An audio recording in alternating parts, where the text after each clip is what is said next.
Starting.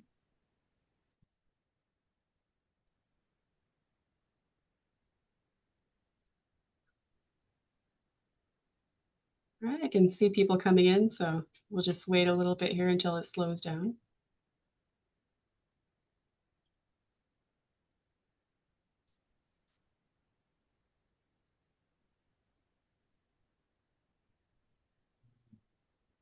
All right, we'll get started.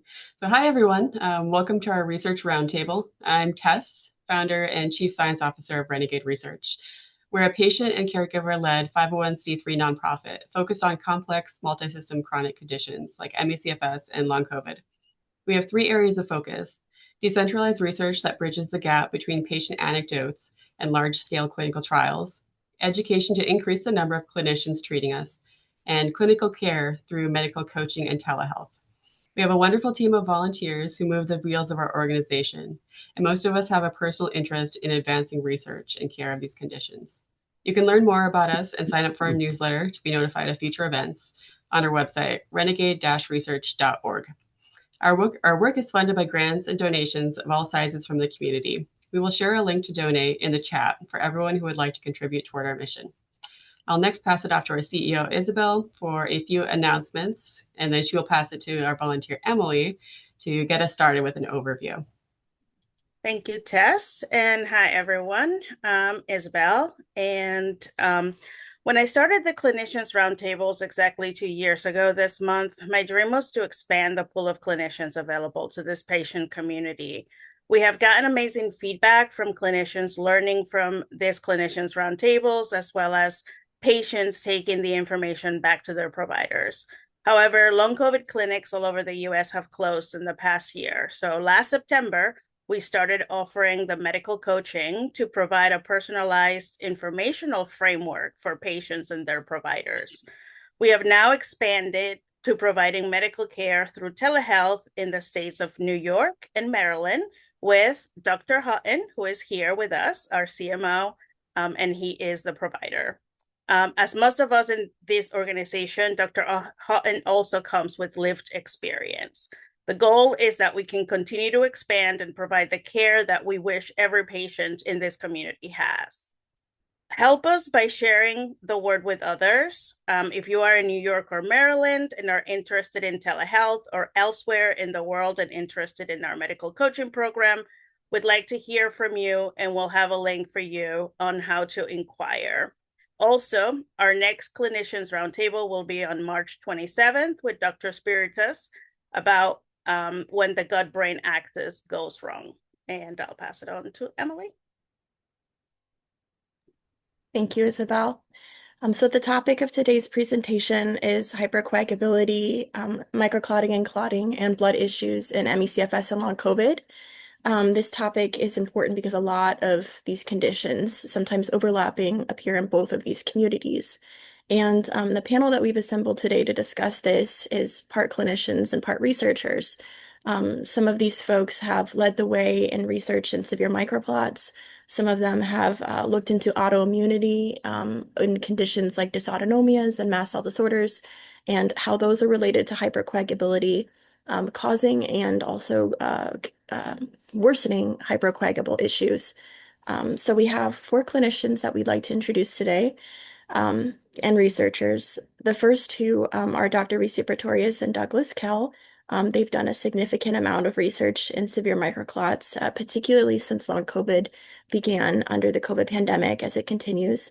But they've also done research on dysautonomias and microclots and MECFS patients and microclots who never had a COVID infection. So we're looking forward to them discussing their research. Then we will get into a discussion by Dr. Jordan Vaughn about what he has seen both in research and in clinical care of patients with these conditions. And then later we are hoping to focus on research by Dr. Jill Schofield, who has led the way in autoimmunity and clotting and blood issues in dysautonomias, mast cell disorders, and comorbidities for the last 2 decades. So first, I would like to introduce Dr. Pretorius and Dr. Kell. Resia Pretorius is a distinguished research professor of physiological sciences at Stellenbosch University in South Africa. She studies how blood coagulation and circulating inflammatory markers act in inflammatory conditions. These include type 2 diabetes, rheumatoid arthritis, psoriases, neuro-inflammatory conditions like Parkinson's and Alzheimer's, and acute COVID-19 and also long COVID or PASC. And Douglas Kell is a biochemist and professor of systems biology in the Department of Biochemistry, Cell and Systems Biology at the University of Liverpool. He studies in chemical genomics, network biology, e-science, pharmaceutical drug transporters, iron as a cause of disease, synthetic biotechnology, and amyloid genetic clotting in chronic inflammatory diseases, especially long COVID. And I will hand it over to Dr. Pretorius and Dr. Kell.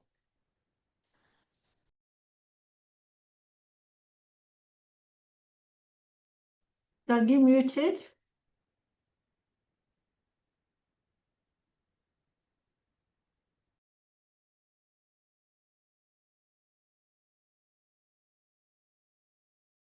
Unmute would help, and then we will be in this.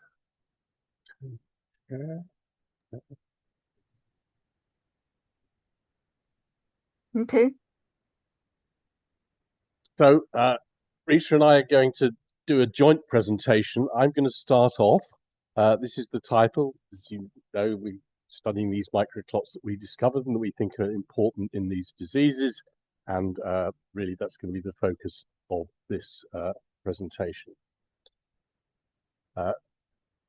Resia will introduce herself later, but is going to do the middle part of the talk and is from Pretoria originally and now Stellenbosch. And we've been working together in this area for 15 years.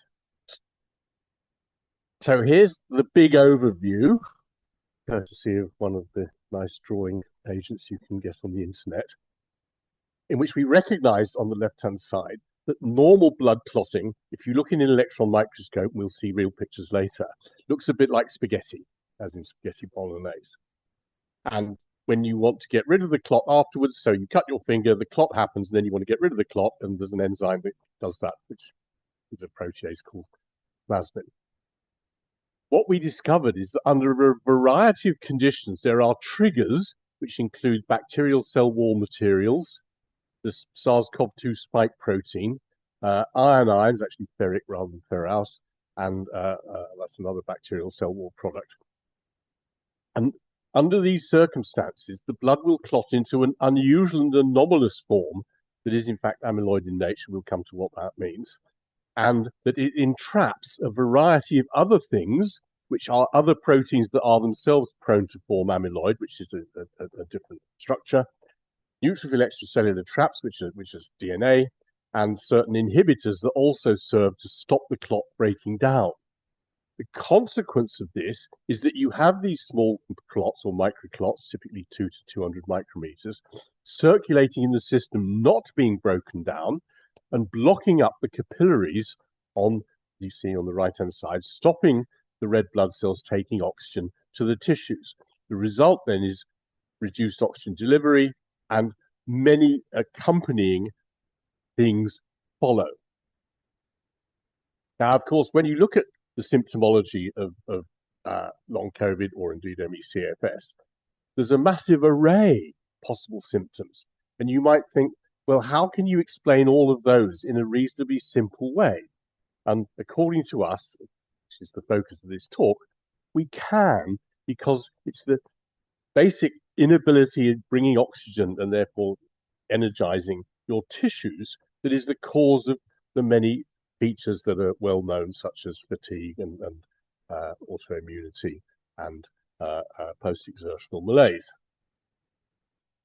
So when we look at how blood actually clots, there's a molecule called fibrinogen, which I'll show you in a cartoon on the next slide. And there's this great cascade, but the bit we're going to focus on is just this bit here, where thrombin, which is a protease that chops little bits of protein out of the fibrinogen, and then the fibrin monomer is going to be formed by fibrinogen, and then it's going to self-assemble into a great big thing like the spaghetti, and that we saw before.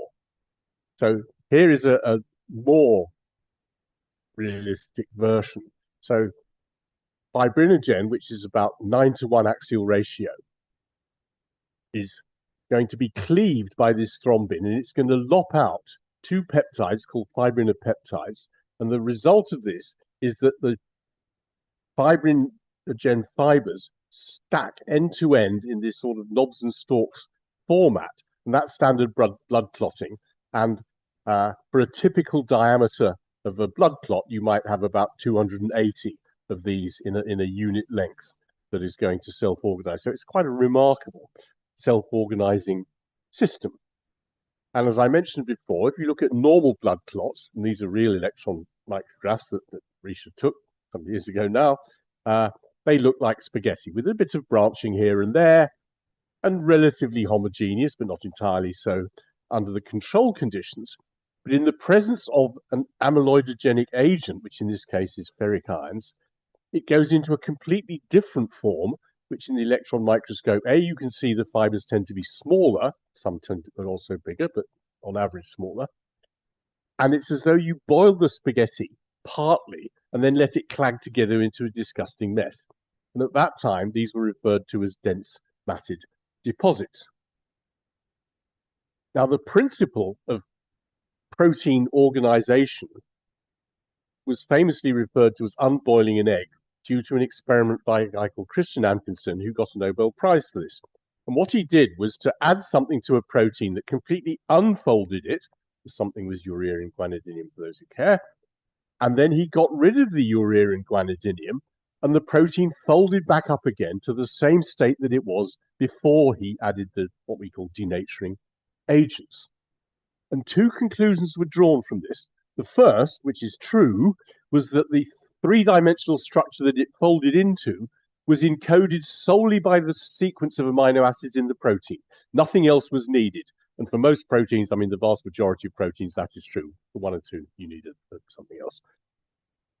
Second conclusion, which is not true, was that therefore that was the most stable state. And it was a plausible assumption that it might be the most stable state. Why would you not go into the most stable state? But the reality is there was no way of knowing, because if you have a protein of 300 amino acids, each of which could be in 10 conformations, you then have 10 to the power 300 possibilities. The lifetime of the universe in seconds is 10 to the 17. So obviously, you couldn't know whether it had gone into what was the most stable position. And in fact, it was not and is not. And what we established in 2016 in this paper is that by adding this tiny amount of bacterial cell wall material, we could cause the polymers to go into a completely anomalous form. No change in sequence, but just going into a different conformation and sticking together, in, as we will see, in a completely different way. And again, if we look in the electron microscope, A is the controls, and B and C are after you've added this tiny, tiny amount of the bacterial cell wall material called lipopolysaccharide, which is also well known to be inflammogenic. And as you can see, there's a change in the distribution in D of the fibers. There are some bigger ones, but on average, as I said, they tend to be smaller. And you think, well, how can one molecule of this thing per 100 million possibly do it? And the answer is, well, it's not an issue. Thermodynamically, it's going to go. The blood clotting will happen. The only question is whether you go left or right. And the whole nub of it is that we discovered this method by which you turned into this anomalous form. And a classical way of detecting this anomalous so-called amyloid form is to add a stain, which is called a thioflavin T. And normally it's a molecule in two halves, so that when the light hits it, and it might normally fluoresce, the molecule rotates around the middles, which is a single bond, and dissipates the energy in the incoming photon that would otherwise make it fluoresce. But when it's bound to its target, which is in this case is amyloid, we'll see how in a minute, that rotation cannot happen, and therefore you get fluorescence, bright green as you can see. And that is the hallmark of amyloid, and you can either do this in what we call platelet-rich plasma or platelet-poor plasma, so plasma, or you can do it with purified fibrinogen, and we've done both.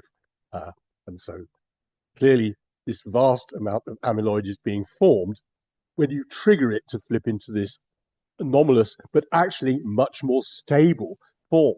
And the stability is caused by the fact that you have these so-called beta sheets, cross beta sheets, that are going up these fibers now. But now, instead of like the normal spaghetti, where the fibrinogen molecules are pointing in the direction of the fiber, in this case, they're crisscrossing it backwards and forwards. And the whole protein of fibrinogen has flipped into this so-called cross beta motif, and they can come in various morphologies. This isn't from blood clotting, this is from other proteins, well-known amyloidoses, such as A-beta synuclein and so forth. But the principle is exactly the same. And where our stain is going to sit is across these rows of the cross-beta linkages, and that's why they're always the same. So you can stain an amyloid independent of what the sequences are. So it really is a stain for amyloid rather than for a particular protein. And there are slight differences, but at the end of the day, it's an amyloid stain because what it's detecting is the ability of these proteins to flip into this form that is much more resistant to being got rid of and has this completely different shape, which we also saw in the electron micrograph. And if we look at a cartoon of that, normal proteins, when they clot, either are bound to the outside, more or less in proportion to the amount that is in soluble plasma. And that's been measured many times. You can measure the proteins that are in a clot, and most of them are the fibrin that you expect, because that's what clotting is. But other things are attached, and they're attached essentially in proportion to their concentration in solution. However, in the case of our anomalous proteins, that is very far from being the case. Some things are enriched that are quite low in plasma, and other things are excluded that are otherwise quite high in plasma. And so what is going on is that these are actually being incorporated into the growing polymer chain. And around that time, just to look forward to something else that will come up later, we also looked at the appearance of these things in people who'd had a stroke. And again, these microclots are highly prevalent and obviously stain very well. And you can imagine that plausibly they have a role in the macroclots that are a part of stroke. And just to ensure that we weren't seeing optical artifacts, we also used a method that didn't require light illumination. And here you add, in this case, the lipopolysaccharide to the fibrinogen, and you see it binding through these little spikes of heat, which is what this instrument measures. And so you know that it's doing what you would expect it would do. And we found it to be in a number of other diseases, which we're going to talk to shortly. In addition, there are other stains. These are quite different chemically from thioflavin T, but they still bind in a broadly similar place. And these are people who want to be interested in the chemistry. They're so-called oligothiophines, and they come in different colors. And you can see that they all stain very nicely the amyloid fibrinogen. They're also decreased by a protein that binds the LPS, which is more evidence that it's the LPS that is triggering it. And at this point, I'm going to hand over to Resia and stop sharing the screen, and she will then be able to start.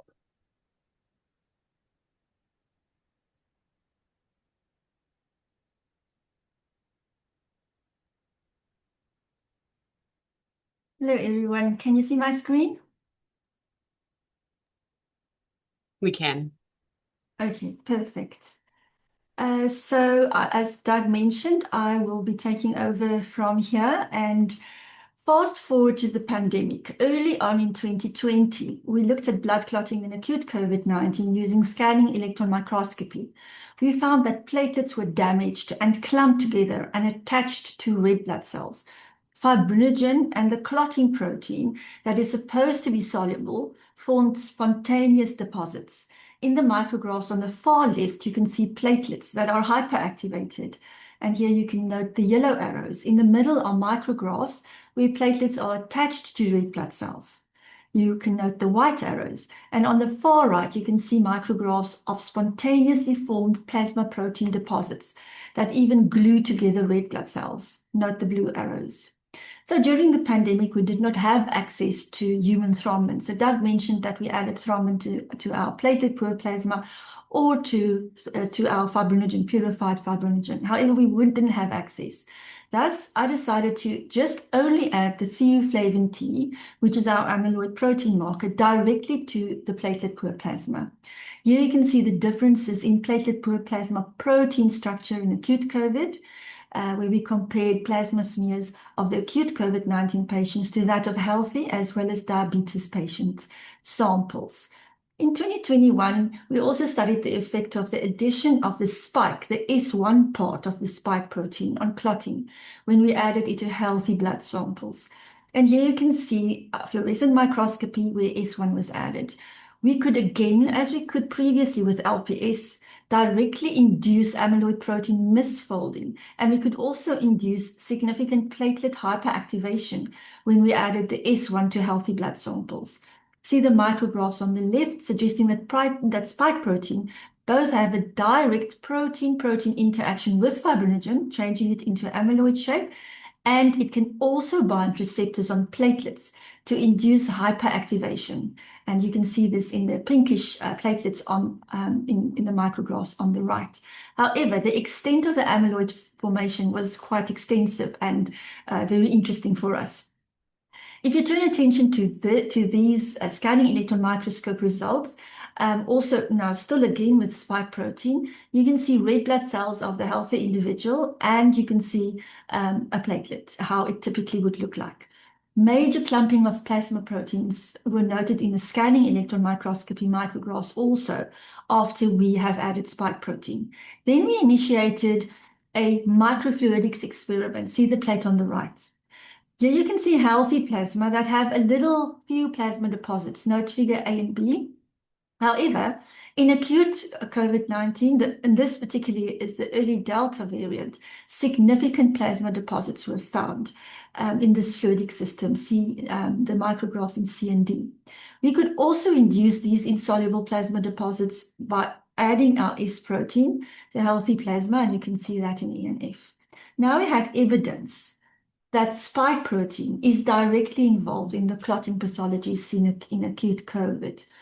Of course, we immediately sought to look at long COVID blood samples too. Here you can see a scanning electron microscope of the micrographs showing how the red blood cells were just covered with microclots.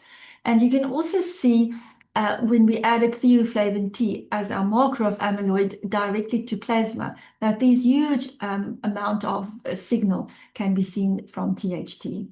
Here is also a close-up of the deposits on red blood cells where the microclots seed onto intact cells with the potential to significantly impair function. And this is a little bit of a higher magnification close-up scanning electron microscope. You can see the microclots that seed onto these intact red blood cells. This, as Doug mentioned, has the potential to significantly impair the red blood cell function. So we also turned our attention to proteomics. In 2021 already, we published this paper where we found that in long COVID, there is significant content of inflammatory molecules, also in acute COVID, and we also compared it to diabetes samples, and there were differences in the content of the microclots.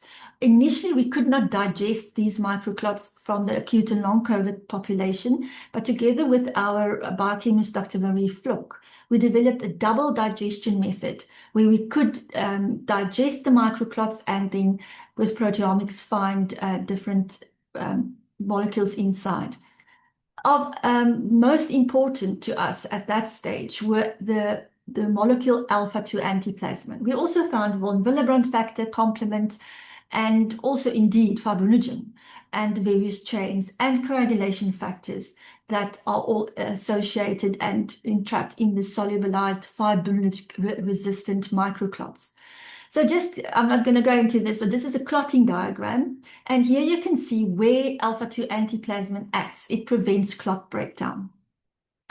In 2022, it became clear that we needed an early an easily accessible method that could be used in general pathology labs. We turned our attention to flow cytometry, but soon realized that we will have to convince clinicians and researchers that microclots are not only cell debris, but that they are these amorphous structures and that it can be visible in imaging flow cytometry.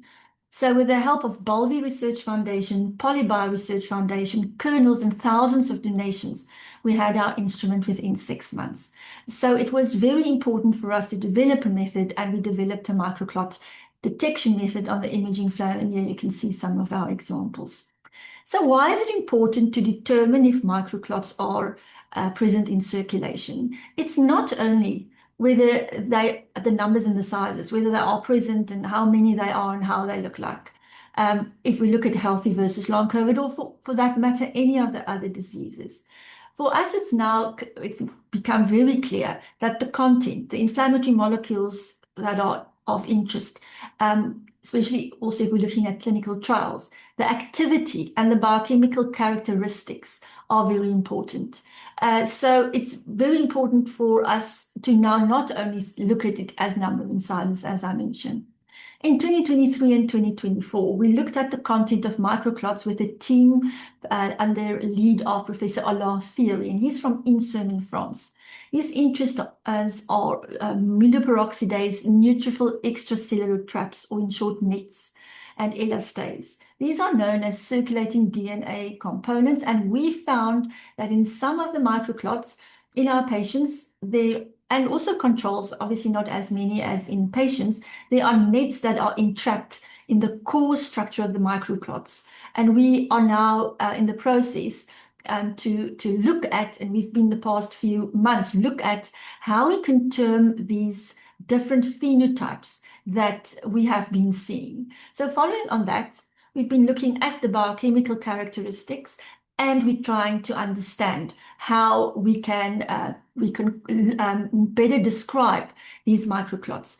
So Doug came across a website called Ameliogram that can determine the amyloidogenicity of the proteins that are entrapped. And I mentioned alpha-2 antiplasmin, a molecule that prevents clot breakdown. And here's just a very quick example. I'm not going to go into too much detail.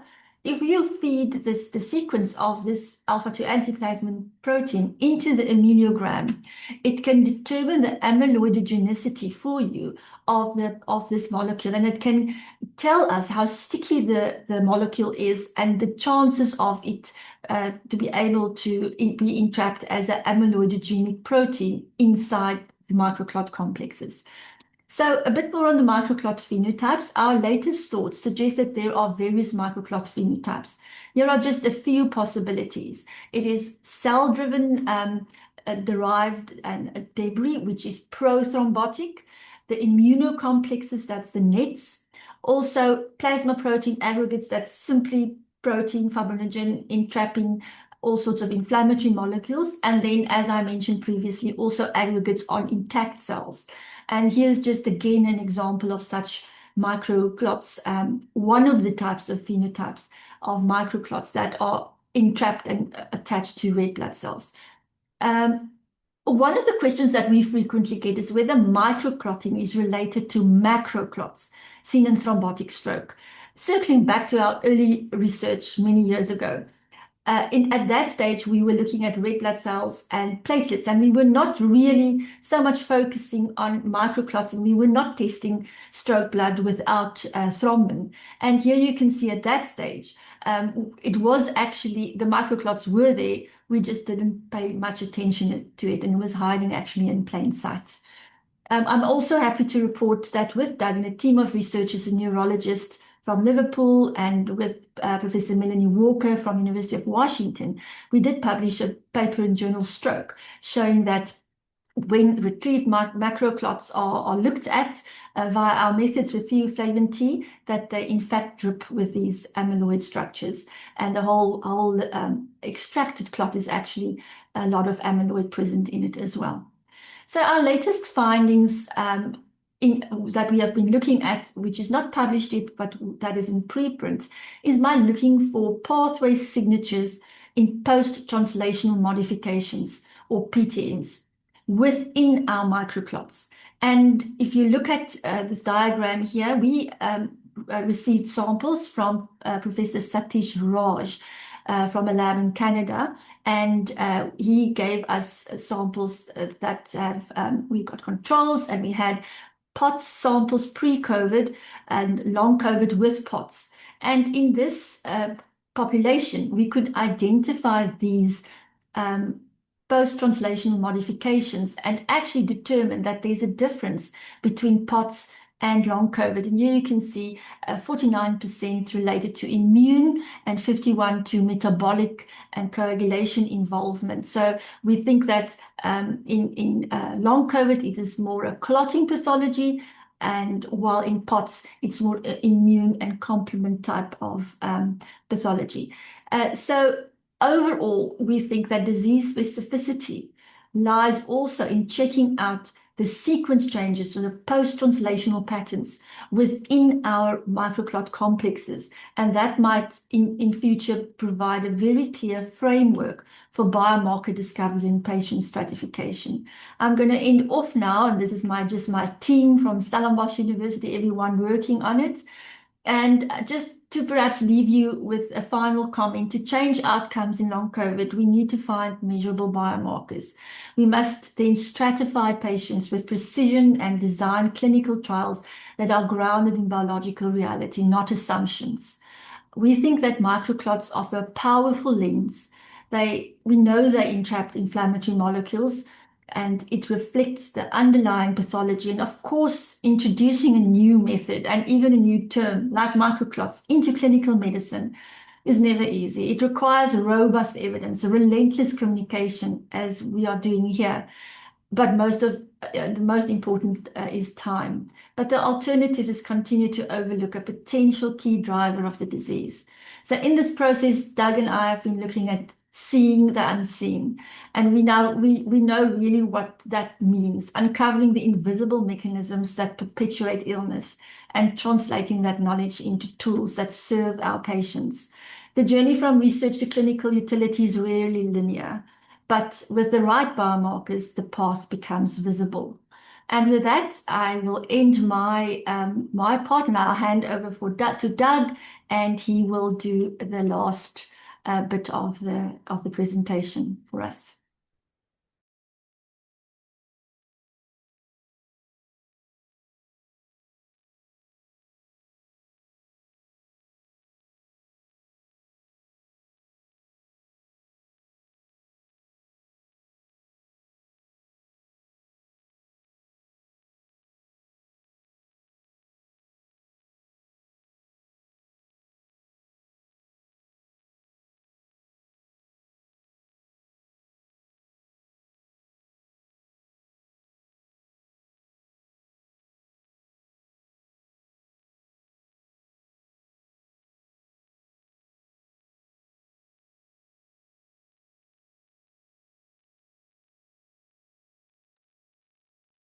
You're muted.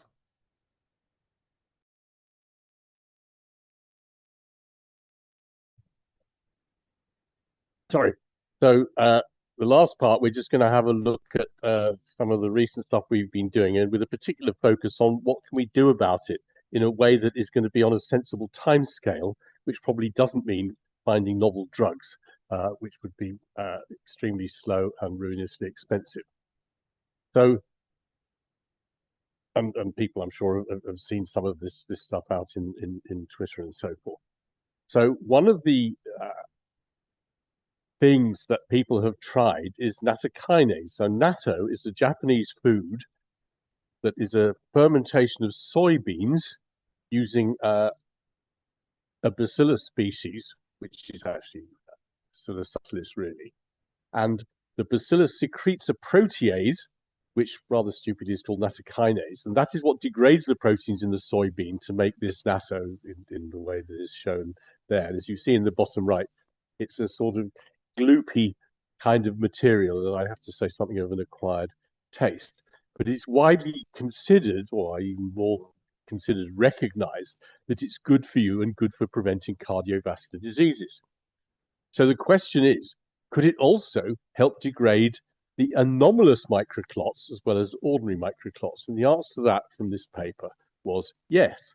So the top two are the clots being formed and in the absence of any nattokinase, and the bottom two are different amounts of nattokinase, and obviously the number of clots goes down over time. So the nattokinase is in fact getting rid of them. The normal ones are increasing in size, whereas by and large the nattokinase is stopping that. And so it would seem that nattokinase should be a good thing to add. And the median clot size tends to increase and stabilize at a certain level. In addition, if you look with the standard amyloid stain, in the absence of the nattokinase, you see plenty of microclots, as in the top with A, whereas in B and C, either adding nothing or, sorry, in B adding nothing, it's the same, whereas adding nattokinase virtually gets rid of all the microclots as judged by thioflavin T. And there are other proteases that people have suggested and used. One is serrapeptase, which is actually from an organism in the stomach of the silkworm, which is vomited up by the silkworm once it wants to escape the cocoon that is what the silk is. And so serrapeptase actually degrades silk, and it can also degrade microclots. And the last one is lumbrokinase. And many people have tried these, often with great success. I'll show the evidence for that in a second. But it is important to use enteric-coated ones so that these enzymes get through the stomach into the lower intestine. And there was a review in PNAS by Martha Ecke and her friends who looked at what self-reported people had found helped or didn't help. So the scale is up here. So if you're sort of orange to pale lemon, you get better with these things. And if you're dark blue, you get worse. And if you're grey, nothing much happens. And so the nattokinase actually helped more than 50% of the people to some degree. And it's also important to note that there was sometimes touted graded exercise therapy was absolutely disastrous and made half the people very much worse and another quarter worse. So we very much suggest that people should not listen to people who are suggesting that graded exercise therapy would be a good idea.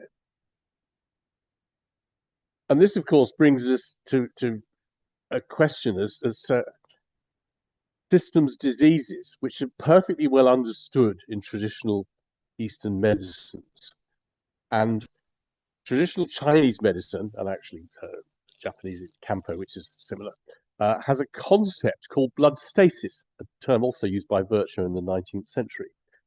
And of course, blood stasis is exactly what we're talking about. The blood isn't getting round in the way you want it to because of the microclots. And it's absolutely established concept in traditional Chinese medicine. And the main thing you would use to get rid of it is a cocktail of 11 herbs called Xue Fu Zhu Yu. Xue means blood in Chinese, not pronounced correctly by me, I'm sure. And we know that people are starting to report good results from this, but that's a kind of general anti-blood stasis thing. So if folk are interested in testing these things, go and see a Chinese herbalist and you'll get the version that is good for you. And the very last thing, which I'm not going to talk about in any detail, we've spent all of the talk talking about what we call structural consequences of the microclots, i.e. they're there and we can see them and count them and measure their properties. But there are also functional assays for them of various kinds, where you can actually see that they're having effects on the blood flow. One is nail fold video capillaroscopy, and you can buy a microscope for £25 that you can put on the back of your iPhone. And the other method that we think is going to be important, again, you can buy an infrared camera to put on your cell phone for a bit more than that, more like £300. The idea being that if your blood isn't circulating properly, your extremities don't get heated up as well as they would be if the blood was circulating, because the external temperature is normally going to be lower than 37 degrees C. And you can see that in the infrared very nicely. So we're not going to talk about that today, other than to say to people that we think these are going to be jolly good methods and could benefit clinicians as well in testing for things, although they're probably not passed for clinical use. So, according to our view, the best thing we can do is to get rid of the microclots, possibly using enzymes, other ways possibly trying to stop them forming in the first place.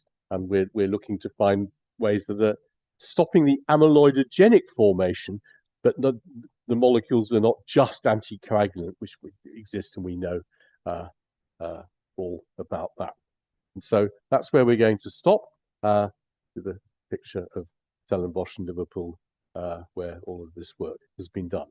And with that, I'm going to stop and share, and thank you for your kind attention.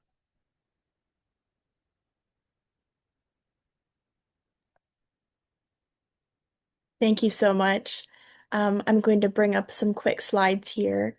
Let people. Actually, Emily, Jordan has some slides, so he can. Oh, sure. Bring his up. Oh, you have them. Okay. So I'll just introduce Jordan really quickly. So Jordan has one of the 2 clinics in the United States that is currently testing patients for severe microclots. The other one, Jordan's clinic, is MedHelp in Birmingham, Alabama, and he can speak more to the testing and the treatments that he sometimes advises patients, depending on specific case situations. The other clinic is RTHM Clinic, and they also are able to serve some patients. I know they serve a select number of states. Both Jordan's clinic, MedHelp, and RTHM are on social media. If you are wanting to follow any of these clinicians and researchers, sometimes you can find not just their profiles, but conversations and discussions about researchers and research papers and treatments. The hashtag Team Clots is one that is often used by Douglas Kell and Resia Pretorius and others. So I encourage you to go, look up the conversations on social media surrounding these things. So Jordan is a physician and researcher at MedHelp in Birmingham, Alabama. He's also the founder and president of Microvascular Research Foundation for spike protein and long COVID. His work follows the spike protein's ability to cause endothelial damage and clotting in microcapillaries, and he uses immunofluorescent microscopy to diagnose amyloid fibrin in blood. And I'll pass it off to Jordan. Can y'all hear me? Give me a thumbs up if you can. Yes, we can hear you. Okay, perfect. So what I wanted to do is real quick do kind of a quick overview of something that we found that is kind of emerging, especially in this class. And it has to do with clotting dysfunction, especially in the microvasculature that affects the veins. So a lot of people don't think about the venous system, but the venous system holds about 72% of your blood volume. And a lot of that blood is not good blood. It's low oxygen, inflammatory, it's clotty. But also the structural integrity of the veins is something that I didn't know anything about until we kind of got down to trying to figure out why this was happening. So in some ways, a lot of what kind of a clinical scenario I want to give you is this kind of endothelial damage to the venous system that is basically classically we would have called May-Thurner pelvic venous disease that all of a sudden worsens what we would call mast cell activation or orthostatic intolerance or even POTS. All of us, we have an aorta that comes down and splits right to left. And it's a high pressure system. It's thick walled, it's muscular. Unfortunately, it goes over a low pressure system and creates a possible anatomic choke point that can limit venous blood getting back to the heart. Seems in our cohorts to be much more common in people that are more hypermobile or flexible. It can be runners, cyclists, people that are very active, women with kind of multiple children or history of pelvic inflammation history. And a lot of the men actually have weird testicular or erectile issues. They may even have history of varicocele and those kind of things. Other issues that kind of present can be urinary urgency or feeling like you got to urinate all the time to feeling like you have a urinary tract infection or even interstitial cystitis. A lot of the women have heavy menstrual cycles, pelvic pain, usually all worsen before, during their menses. And also a lot of hemorrhoids and lots of functional bowel issues that we used to consider functional, but irritable bowel type symptoms that have to do with absorption in transit, low sacral back pain, sacroiliitis, hip pain, non-healing lower extremity injuries. A lot of my athletes that we kind of figured this out on initially post-COVID were people that all of a sudden had stress fractures that didn't heal. And a lot of men have kind of getting up to pee at night, mainly because their prostate gets engorged. So if we were to think about the venous system, which we really don't think about, the highways of the venous system are basically the iliac veins to the inferior vena cava. And if there's any kind of compression of the major highways, then you're going to force blood into these alternate avenues that are going to basically become congested. But those avenues really aren't designed for that type of traffic, so they become more of an issue with the capacitance system as well. And in many ways can cause a lot of different symptoms, from weird sacral back pain to engorgement of the internal vertebral veins that can even lead to idiopathic intracranial hypertension, to hemorrhoids. If the common iliac vein is blocked, you're going to use the internal iliac as a bypass. So you're more likely to have rectal venous engorgement as well as inferior mesenteric engorgement. So lots of lower GI transit issues, or even rectal pressure, rectal itching, or hemorrhoids. And same thing when we think about engorgement around the bladder or the uterus. And in men, one of the bypasses from, and not having this major vein opened is actually through the testicular vein, which is a valveless vein that is going to result in a lot of more pressure or fullness in the scrotum. So the other consequence of this, if we think about it, if the highway is not allowed to get blood back to the heart, then you're going to have a lot of cardiovenous symptoms. So this is a type of POTS, but I think that we're kind of, me, Alexis Cutchins, and Brooke Spencer are kind of starting to figure out that not all POTS is necessarily neurological. It can, it's sometimes its primary driver can be lack of getting blood flow back to the right heart. And if you think about it, if you don't supply a pump with adequate input, it starts to cavitate, it's going to beat harder, it's going to beat faster. It doesn't pump as much blood to the lungs, so there's more shortness of breath, especially when you're upright. But also the overall cardiac output's going to have an issue. And then we'll talk about it in a second. It in many ways leads to what we call hypocapnic cerebral hypoperfusion. So why do I talk about this? What led me down this pathway was actually studying all of the issues in the arterial system, and utilizing with Jacques Laubscher kind of the triple therapy, and helping a lot of people, especially post-COVID. But there was a subset of people that were usually, slender or super athletic historically, and we would put them on, triple anticoagulant. A lot of times it would help, and it would help in a way that would get them back to class or get them back to some functionality, but they weren't able to return to their kind of previous intense activities they were doing, which kind of led me to become friends with Alexis Cutchins, who was a cardiologist at Emory, and now she's in New York, who's fantastic, to start looking at the venous pathways. And so in many ways, if we think about the venous system, it is a low oxygen system that actually depends on the microvasculature for its oxygenation.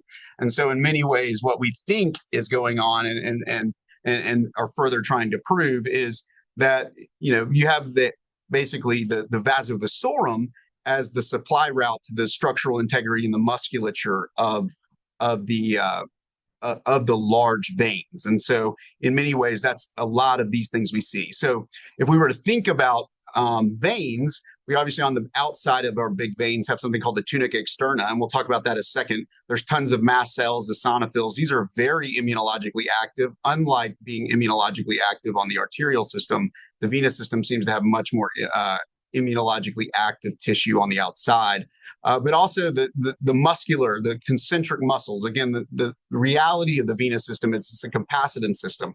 It allows you to hold 2 liters of water and then not hold 2 liters of water and still have the same blood pressure or same return to the right heart.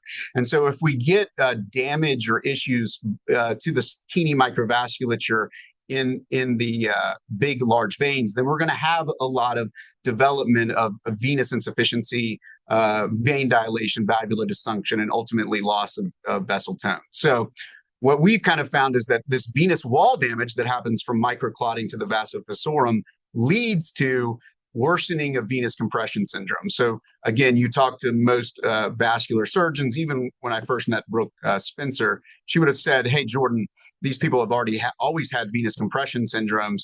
They were born with it." But the reality is that could be true. In many ways, I think that these people's veins were not perfectly open. They probably had some compression, but then they have microvascular damage to the tunica media as well as endothelial damage to the vein itself. And then it went from something that was much more dynamically able to move to something that becomes a fixed, or what I would call physiologically significant compression. And in many ways, these are happening areas that have mechanical compression or anatomical choke points. So again, not just limiting to May Thurner, but also jugular brachiocephalic vein, left renal vein, or even these cerebrovenous outflow disorders that we're starting to get into, which are kind of Eagle syndrome, idiopathic intracranial hypertension, as well as CCI histories. So again, those compression syndromes lead to collateral vein formation, stagnant flow, further clotting and inflammation, and ultimately getting back to, again, this kind of cardiovenous syndrome. Impaired venous return reduces right ventricular preload, which results in lower cardiac output, reduced pulmonary perfusion, exertional fatigue, orthostatic intolerance. But lastly, what we find is a lot of these people have lower carbon dioxides, especially even in their metabolic panel. And if you think about it, carbon dioxide is an important vasodilator in the body. And if you blow off too much CO2, you're going to cause vasoconstriction, especially in the vessels of the head. So this low preload plus this basically hyperventilation, not that you're hyperventilating, but you're breathing more because of this kind of feeling of being short of breath, is going to lead to hypocapnia. And that is ultimately going to lead to more cerebral vasoconstriction and cerebral hypoperfusion. And ultimately, these symptoms kind of brain fog, lightheadedness, POTS-like things, and visual and cognitive disturbances. So the other thing that's interesting, Novak, who's a guy that I've read a lot recently, I don't know him personally, but he's actually tried to figure out if there's any kind of clinical test you could do that would actually help us understand this. Obviously, most of his research is in a lab where you're going to have a cath in the right heart, and he's going to see that you have preload issues. But what he's found is there's a kind of the cerebral blood flow is fairly well tied to drops in end-tidal CO2, which is something you could actually do in the office, and the ability of how much you're blowing out of CO2. So again, this is one of his most recent papers from 2024. But if we were to look at these people with, again, hypocapnic cerebral hypoperfusion or POTS, their supine end-tidal CO2 is relatively normal, but their orthostatic CO2, they have these dramatic drops. Again, they correlate in the lab with changes in the mean cerebral blood flow. And so again, a 30% reduction. And again, all of these people on his CPETs actually have 100% preload failure. So to me, this is a interesting clinical thing that I think is we need to have more in the clinical setting to kind of diagnose that there is this kind of concept of hypocapnic cerebral hyperperfusion. And the other thing is he kind of goes on to say that there's, hitch or hypocapnic cerebral hyperperfusion or orthostatic intolerance or POTS are all in some ways a spectrum of a similar disorder. One has significant tachycardia. The other is a lot more likely to just have symptoms of lack of blood flow to the brain. So the other thing that's interesting, again, talking about mast cell activation, a lot of these people have significant worsening of their mast cell symptoms. This is one of my favorite diagrams when we think about mast cell activation. It just shows you how utterly complex a lot of this is, because again, you have a myriad of triggers and you have a myriad of symptoms that most of the time, if you go to your typical physician, he's not going to be able to put these together in any way. And instead, most of the time is going to be sending you to specialists, and the specialists are going to not being able to connect the dots either. So, but the interesting thing about the veins, which is getting back to this tunica externa, the mast cells in the outside of the veins are one of the areas that actually has a lot of mast cells, especially the large veins. So if we get venous pooling, venous insufficiency or compression, then we're more likely to have shear stress on the venous wall, endothelial damage, and ultimately going to have the ability for those mast cells to secrete their mediators right into the bloodstream. And so in many ways, non-movement or worsening venous stasis not only worsens clotting, but also upregulates mast cell activation. And so again, just looking at historically, Brooke, I haven't got my paper out. Brooke's paper that her and Alexis did is mainly women. It's probably 94% women. Again, that's not that uncommon. I will tell you that the big surprise to me is in my practice of seeing about 1,500 people with this issue, about 40% of them are men. Now, Brooke would tell you she had done thousands of these procedures throughout her lifetime. She could probably count on her hand how many men actually had this issue. But now about 350 of the people that she's actually helped for me have been men. So again, just to give you an idea that there's something else in the ether. The kind of good example of this little 39-year-old girl, if we were to take a catheter or Brookwood, my plumber, and squirt dye down in the left leg, that dye should go straight back up toward the heart because that's the path of least resistance. But because there's a compression or a fixed kind of inability to get blood by there, it's going to go through the pelvis, even into the genitals, as a way to get blood back to the right heart. And by the way, this isn't the right way, it's a delayed way. But the other thing is these are valveless veins in the pelvis. They are not like the regular veins, not really designed like the iliac vein in the inferior vena cava to get blood back. So instead, they start to become dilatory. They cause more issues below the belly button. And again, going back to those kind of urinary urgency, pelvic fullness, those kind of things. And they also become more of a capacitance for volume, and it causes worsening symptomology. And again, in about 1,000 of these folks, what we've done is open this up. I'm not saying that it needs to, that everyone needs to have that. The other thing that's interesting is a lot of these people do feel better supine. And, again, about 30% of your blood volume's in your thorax while you're supine. So the heart's happy, blood flow to the brain is better. But when you stand up, about all of us, when we stand up, about a liter of blood goes from that central blood volume in the thorax down to our butt and legs. But the body typically responds by increasing the heart rate. But most importantly, the veins are able to vasoconstrict and actually act as a capacitance system. But if they're already volume overloaded, that's going to be a problem. So that's not going to happen. Then when you think about it, above the belly button, you're actually volume depleted. So you're going to have a huge thirst response. Your heart's going to beat faster. So there is this dysautonomia that goes on. But I think in some ways it could be more of a venous tone issue.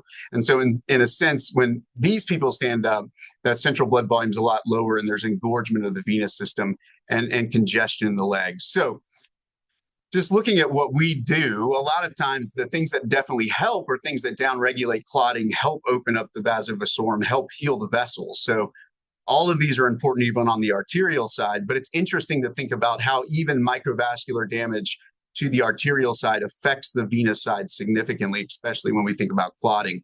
So anticoagulants, things like pentoxifylline is another drug that I use a lot. It's actually a rheological agent, allows the red blood cells to change shape and get further out into the tissue. It actually has antithrombotic and antiplatelet properties, but also aspirin and DOACs. Other things that are mast cell stabilizing are hugely important. And then lots of things that we use are endothelial repairing. And the other thing is, and this gets back to even Resia's talk about being metabolic, utilizing things like SGLT2 inhibitors or even GLP-1s seems to have a dramatic effect and help as well.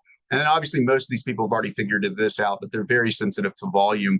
And so there is, if you think about it, if the capacitance system isn't working, overfilling the actual volume is going to make you feel better. So that makes a lot of sense. The kind of the most important concepts, the venous system's low pressure without a pump. So how do we typically increase venous return? It's actually by moving your legs. So a lot of these people do feel better in motion. And so most of them would say, if I'm walking on a flat surface at a slow pace, I feel better. It is when I stop that I start to feel, or stop and talk to somebody, or even after I'm moving, that I feel like the wind's taken out of me. And that makes sense because, again, the way that the pumping happens is actually by contraction and relaxation of the muscle.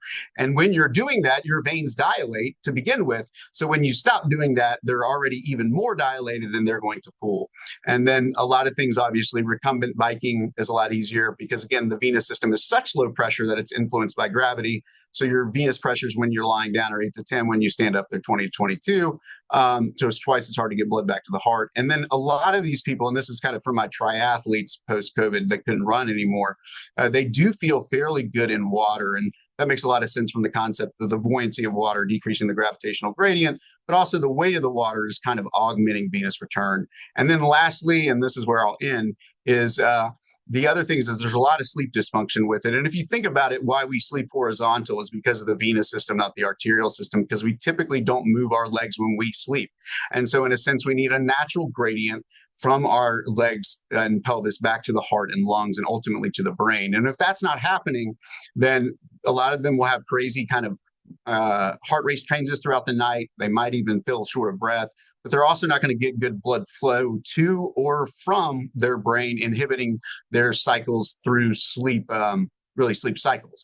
And most of them wake up feeling incredibly exhausted and really don't even feel like they got any sleep. But if they get up and as they move, they do feel better. Again, venous blood not moving causing worsening issues. And then again, most of them have issues with long periods of travel, mainly because, again, they're not moving their legs. So some of the things we use that are helpful in a lot of these people are dynamic compression devices, not just compression stockings, because again, compression stockings are somewhat static, but also things that are that runners use to recover.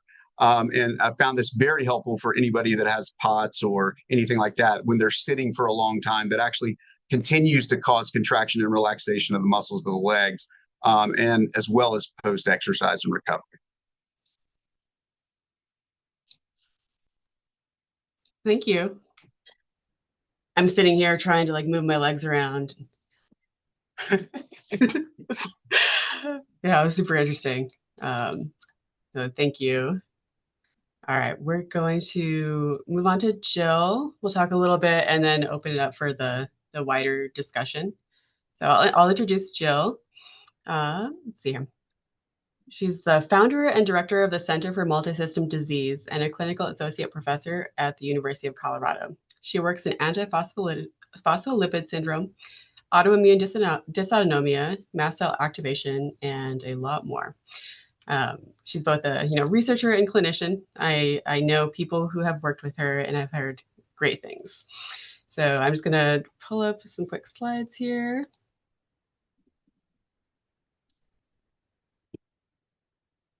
All right. So sorry, like I don't I said, have any slides. oh yeah, I was just gonna I show. didn't know. Yeah, I no, didn't you don't have to present. I just was gonna show you have an extensive publication record. And so this is if you want to see a lot of Jill's publications, you can go to her website. So you can on the bottom, the Center for Multisystem Disease. These were some selected publications that I brought up.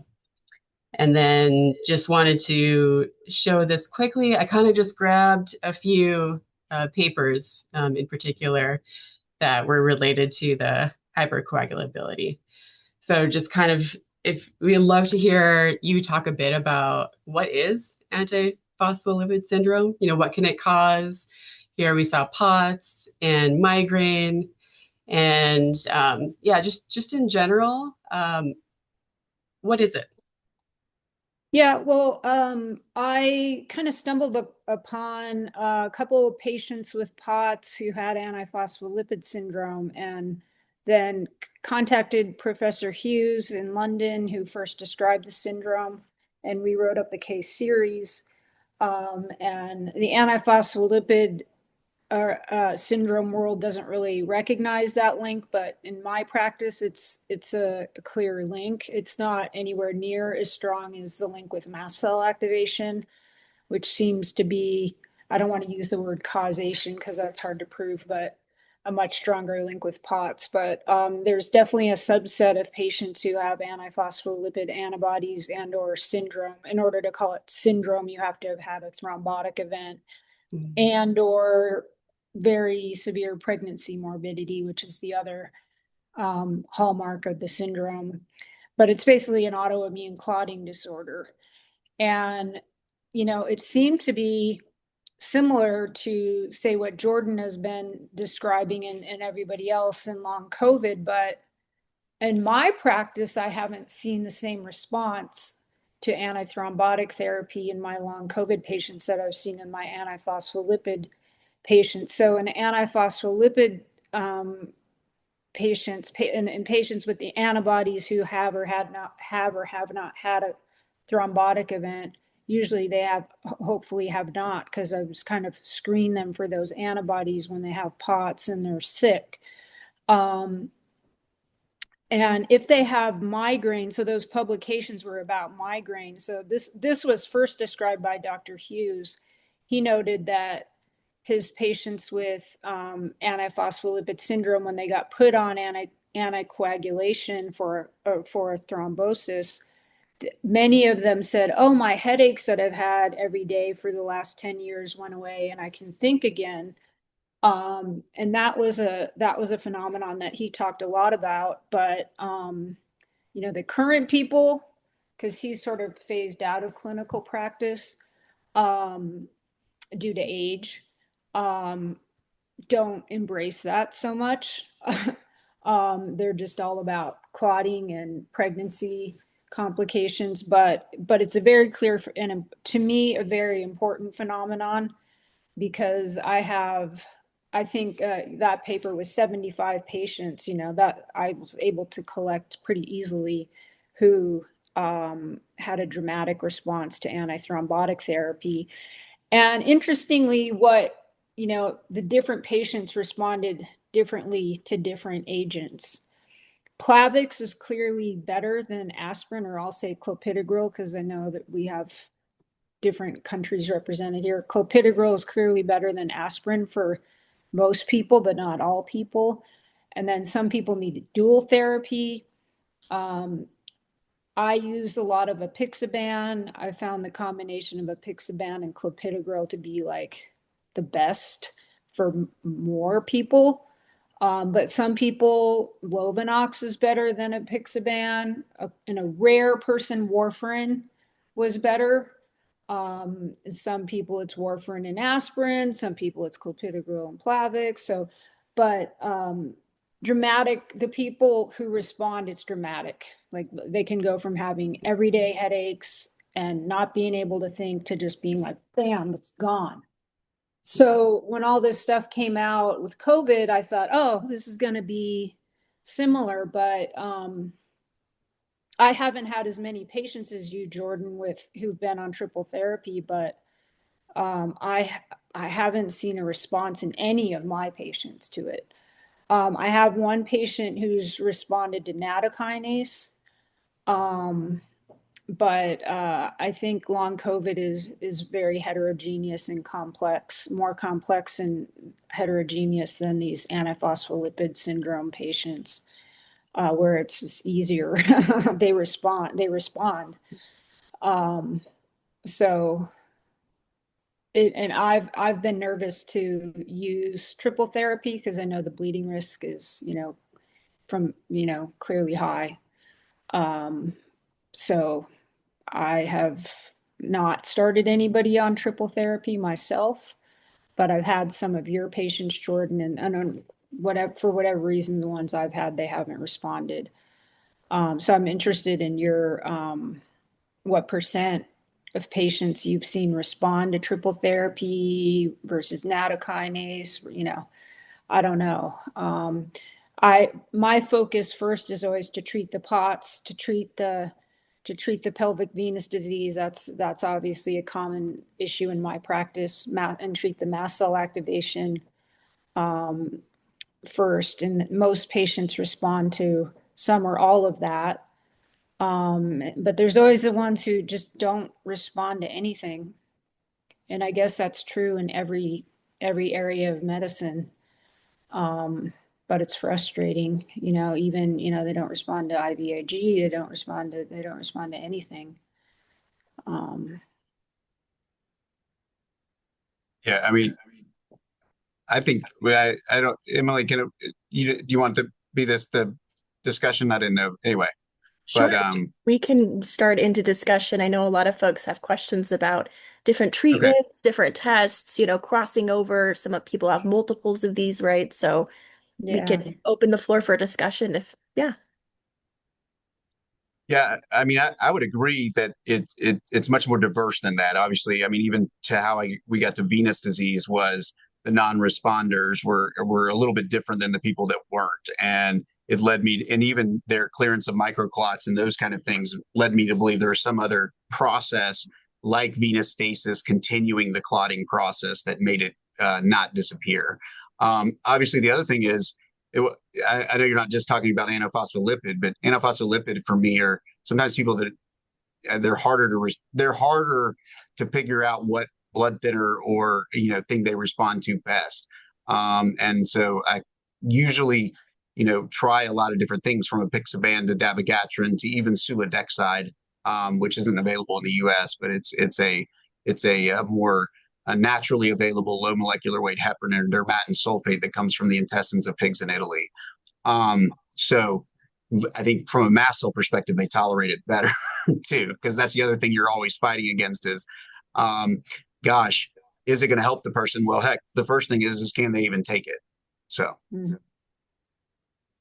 And the idea of of the solidexide as a prodrug to heparin, or people using low molecular weight heparin, lines up with some of the activity inside the cell when you start getting into these hypoxic states. And so the RAGE pathway pulls into the mix. And so turning that down, which is what happens with the heparin or the calprotectin, that ends up being it's sort of pulling away some of the inflammatory pressure. And I think overall we've talked about the macrovascular issues and then the microvessels around the blood vessels themselves. But then you've got the microvessels within tissues, and various researchers have shown that you get capillaries that end up having shunts or missing blood flow. And once you start getting oxygen missing out of the core interstitial tissues, you start driving some things into cell nucleuses that end up making inflammation continue forward. So you can get loops at the macro level and the micro level. And so, it might be that, for example, Dr. Schofield, you were talking about saying that the antiphospholipid people respond really nicely, and then some of the long COVID not. And part of the answer may be that the antiphospholipid folks have some of the underlying losses where the antiphospholipid will help, or you've got in COVID, you've got some of these microclots going on, and so you don't have blood flowing through the tissues that are impaired. And so if you use the nattokinase and other things to break things apart, then you've got a factory with a supply chain that can get into it. And that we've had pretty good luck. We haven't really published it really, but with just case series of trying some simple things that push on the inflammatory pressure and uncorking the small vessels. And with that, and then making sure there are enough the minerals around and the raw materials, and then starting to turn the energy system back on. And that stepwise process seems to be pretty benign in terms of clinical action and complications, and many people will find some relief within a few weeks and then continue forward. Can you be more specific about what agents you're using, and if you're doing it in a stepwise fashion, or is it important to do it all at once? Some of this is not totally proven out, but I think it's important to do it collectively, but you can get some effect. I had a personal experience that got me interested in long COVID in the first place, and it was having a leg wound from radiation from a long time ago that wouldn't heal, got it to heal, and decided to start taking metformin at a low dose, although not diabetic. And then all of a sudden, what I thought was early Alzheimer's, I think ended up being brain fog, and because I got COVID early at the beginning, and then started metformin about 2 years later for a different reason, and within 6 weeks ended up being able to get digit span back, so not having to look at phone numbers twice to write them down and so on. And then that was one of the steps. And then another step related to curcumin and curcuminoids and as anti-inflammatory, and had a bump with that when a patient, instead of taking a small dose, took a large dose, and then dove into it more, and found the literature really supports getting up to about 500 milligrams of curcuminoids a day. And if you stop and look mechanistically, you've got metformin and berberine hitting AMP-K, which tilts the mTOR back and forth between the inflamed and not inflamed on the immune side. And then it has some toll-like receptor function.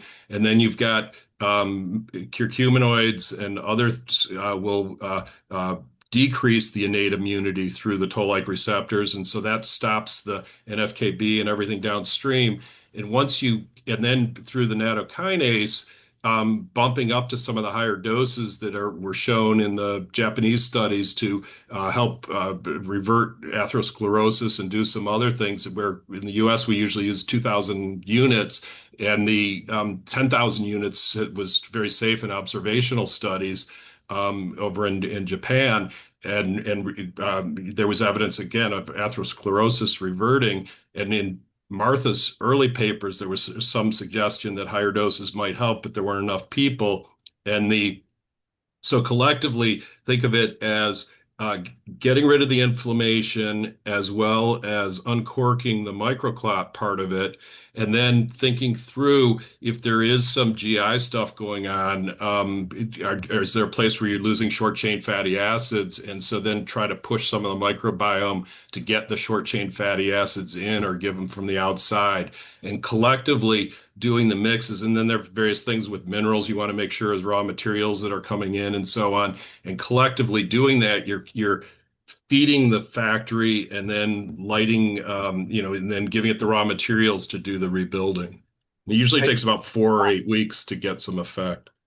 John, the other thing that's interesting on my part is just thinking about the efflux away from tissue as well. I mean, and I think that's what's underappreciated. I think a lot of the pathology in the muscle could also be not getting rid of waste. And so that's, anyway. And I think that's in medicine, we all think about, getting oxygen and the right things to the tissues, but how the hell do we get things away from it, which I think is underappreciated too. So, Jordan, can Resia. Go ahead, Jay. Can you comment on the response rate you've seen to triple therapy? So a lot of times I don't use true triple therapy as much, even though Jacques may say, castigate me for saying that.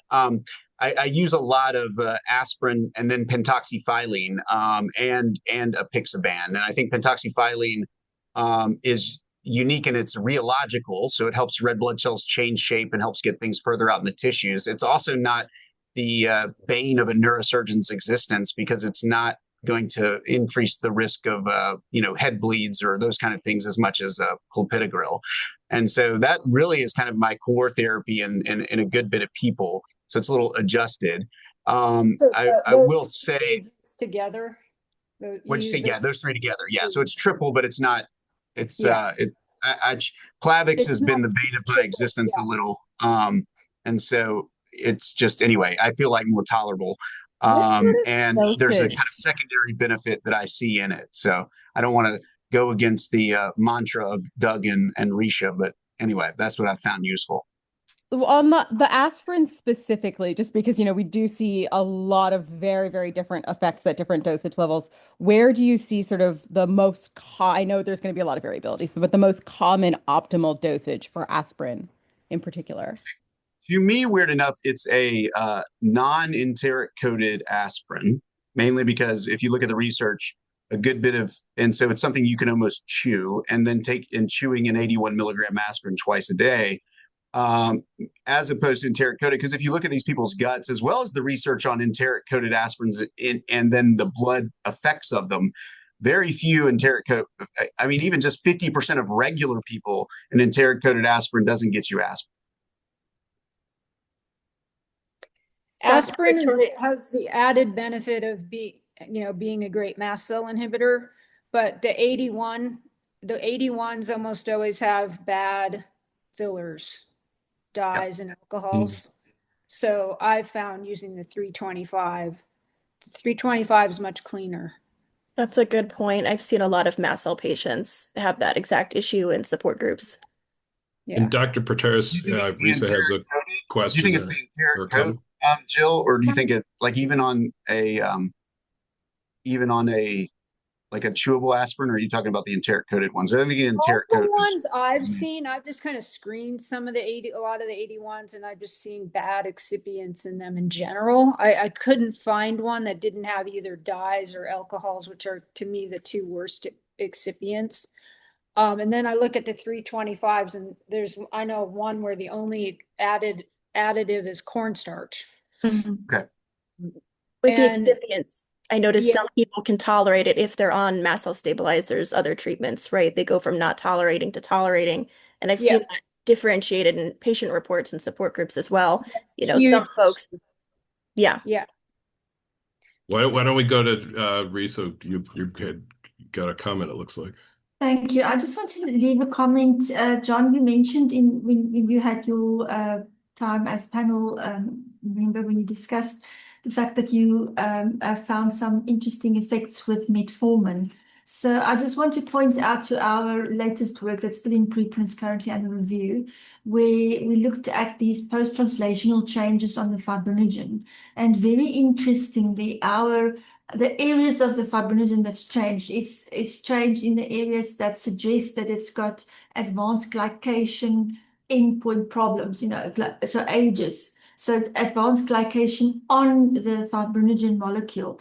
And it would suggest that that might be a possible treatment or reversal of that because it's post-translational changes. So it means it's produced correctly from the liver, where it comes from, fibrinogen in this case, and then it's somehow in circulation, it's changed. And it might be because of all the inflammatory molecules in circulation or spike protein, and it changes the structure, the sequence of a part of our proteins. And if we know traditionally clinicians and patients have been using and suggesting the use of metformin, and in some individuals it has been found to be effective. And we think that it is basically because of the fact that it then addresses the post-translational changes on fibrinogen and the other inflammatory molecules that show these glycation pathologies. It's fascinating to hear. And then there's for people may know, there's a supplement called berberine, which has very similar properties, where they turn up AMP-K, and then because of that sort of changed the teeter-totter of inflammation. And then there was the study that Thomas Bunker and his group did as a patient-led study of looking at intermittent fasting, which also increases AMP-K, and they had a good effect in general in the long COVID community with that. And so whether it's the AMP-K part, whether it's the ages, they're different pieces. And then there's another one. So I know in clinical training, we were always taught as metformin as a glucose lowering drug, anti-diabetic, but it really is looking in the literature and the clinical experience. And there's some small case series of looking, for example, in fibromyalgia, where 250 milligrams will help, after 7 months, help to get rid of a bunch of pain for people, or across 7 months, that it may well be an anti-inflammatory drug that decreases insulin resistance, and its side effect is to lower glucose, but its main impact is what we're talking about here. And if that's the case, it may well have a U-shaped pathway to it, where some of the anti-inflammatory stuff happens at the 500 milligrams a day type levels versus the 1500 from the diabetes side.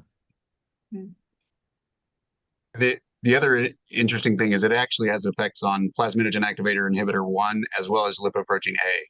And lipoprotein A, all of my patients seem to have an elevated lipoprotein A. Obviously, it's typically thought of as a cardiovascular risk factor, but if you look at lipoprotein A, it has similar homology to plasminogen, and so it actually inhibits fibrinolysis. Also, I think perhaps just add about aspirin and why we might be seeing effects in the clinical practice when we use aspirin or Dispirin or clopidogrel, is because one of the things that right in the beginning, myself and Doug and Yaku and I think Jordan, we all said that right in the beginning of looking at these patients, is that the microclots and platelet hyperactivation is basically a downstream effect. And the main concern with these patients is that they've got a widespread endothelial damage or a endothelial vascular pathology. And microclots and platelet hyperactivation is not the thing that necessarily drives the symptoms, but it's the vascular damage resulting from the overproduction of these inflammatory molecules, triggering the microclots, triggering platelet hyperactivation. So if you can calm down the platelets with aspirin or Dispirin, then you just give, or clopidogrel, you just give the vasculature a little bit of a respite where it can try to organize itself again. But we've also been doing research together with my postdoc, Massimo Nunes, where we published a paper on that in one of the Nature journals recently, where we looked at the effect of endothelial senescence. So there's the endothelial layers just go so they shut down basically, and they go in a senescent state, and that would definitely not allow oxygen through to the deeper tissue layers. And even if there's not microclots involved or much platelet hyperactivation, if the endothelial layers are still damaged, if you treat the patients with anti-clotting pathology, also regimes, I mean, like the triple therapy or the other things that you are talking about, if the underlying damage to the vasculature is so severe, then no amount of triple therapy will do anything to heal the endothelial layers. So I think it's a very important distinction between the phenotypes of long COVID. Not everything is going to work for everyone, and I think it's important to just note that triple therapy is also not the beginning and the end of this disease. There's different phenotypes that will react differently to different regimes. To that point, there are a number of sort of stepping stones. So you can have, here's spike getting into or direct penetration of the endothelial layers. And if you look at, there's a wonderful picture of mice with spike and mice with flu that show mice lit up all over everywhere with spike, and they're just really in liver and lung with flu. And it kind of makes sense if you've got this microvascular endotheliitis that. And once you start getting that inflammation and thicken the wall because of the power of diffusion, you've got, I think it's a cube of, tiny bit of thickness change just massively decreases how much oxygen's around. And then you get the walls opening up because the covering, the glycocalyx is broken down. And then you're letting von Willebrand's factor get in. And so then you're pushing more pressure on the clotting cascades and the histamine in the cells that are sitting in between the tissues. And to your point, Jordan, about having to get rid of the garbage as well as adding new supply to the chain, if you light up those the histamine or the mast cells and release the histamine, you're driving more clotting. So if you can quiet down the clotting a little bit and maybe take off some of that microclotting pressure and quiet down the inflammation, you let that healing occur. And if you look in chronic wounds, they go through a lot of these same steps. And so to heal a chronic wound or an acute wound, you break it down and you want it to inflame like stink to pull all the crud away. But if that inflammation keeps going, it doesn't heal. It has to stop. So it flips from the M1 to the M2. You put some layers on top and cross-link it, and then you start closing stuff off, rebuilding it, and then remodeling. And if you don't get back to the inflammatory side, you never do the remodeling. And I think we're seeing it's almost like you have chronic wounds throughout all your microvasculature. If you look at an elderly person with venous insufficiency and chronic wounds, the issue a lot of times isn't stopping the bleeding, and it may be getting raw materials in, but it's also once they get in there, it starts swelling up, and then you start getting lymph leakage, and so you end up all with some of the garbage going out problems. And if you take, it seems like if you're taking care of those all at once, it works.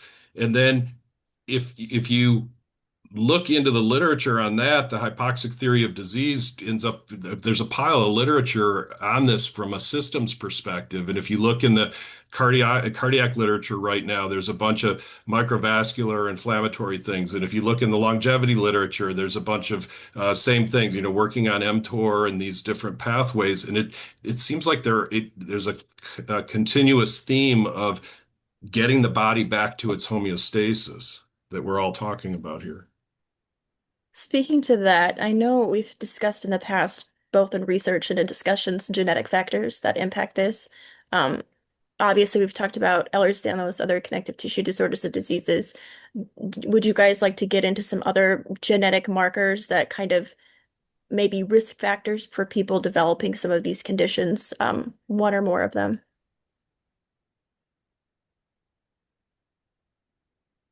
I think in my world, it is I mean, definitely any type of thrombophilic disorder is going to cause worsening issues. And so it's kind of the predisposition for something that is incredibly clotty to, in these people that's clotting mechanisms are already awry, that they're going to have more issues. And I mean, it can be anything from, a lot of my older people have significant elevated factor VIII, which is not really, it's probably one of the second most common probably thrombophilic disorders, all the way to factor II or even factor V Leiden, but also on the other side, their fibrinolytic potential. I think PIO1 is the genetic.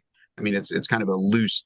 It's not terribly well described, but even plasminogen activator inhibitor 1, when it's overexpressed, is going to inhibit fibrinolysis. But even talking to the other real Dr. Vaughn at Northwestern, he would say that plasminogen activator inhibitor is actually involved in the cascade of about 36 other inflammatory related molecules, even things like BNP to other things like that. So again, the reality is, I always feel like this with any medicine. Sometimes when I get a response, I always question if I'm getting the response because of the thing I think I know, or is it because something I don't know about that medicine? And so I'm always humble with it. That is the most important question we should always be asking. Right. Is this the answer? Is it one of many answers that I don't know yet? Right.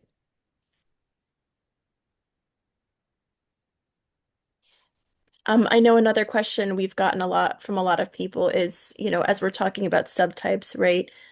Differing issues found in different patient populations. Obviously, we have overlap with MECFS, with POTS, with mast cell disorders, with long COVID, etc., right? But I know some of you have studied specific populations. Like one paper I wanted to highlight that patients brought up on social media is discussing how MECFS patients who didn't have COVID, also showed the same sort of clotting issues. And there are different comparisons there as well. I know a lot of people have been trying to figure out, what are the specific issues they personally have, but then, there are a lot of patients trying to get involved with patient-led research and trying to figure out the differentiations. So if anyone wants to speak about that, that would be, I think, a lot of interest to our discussion.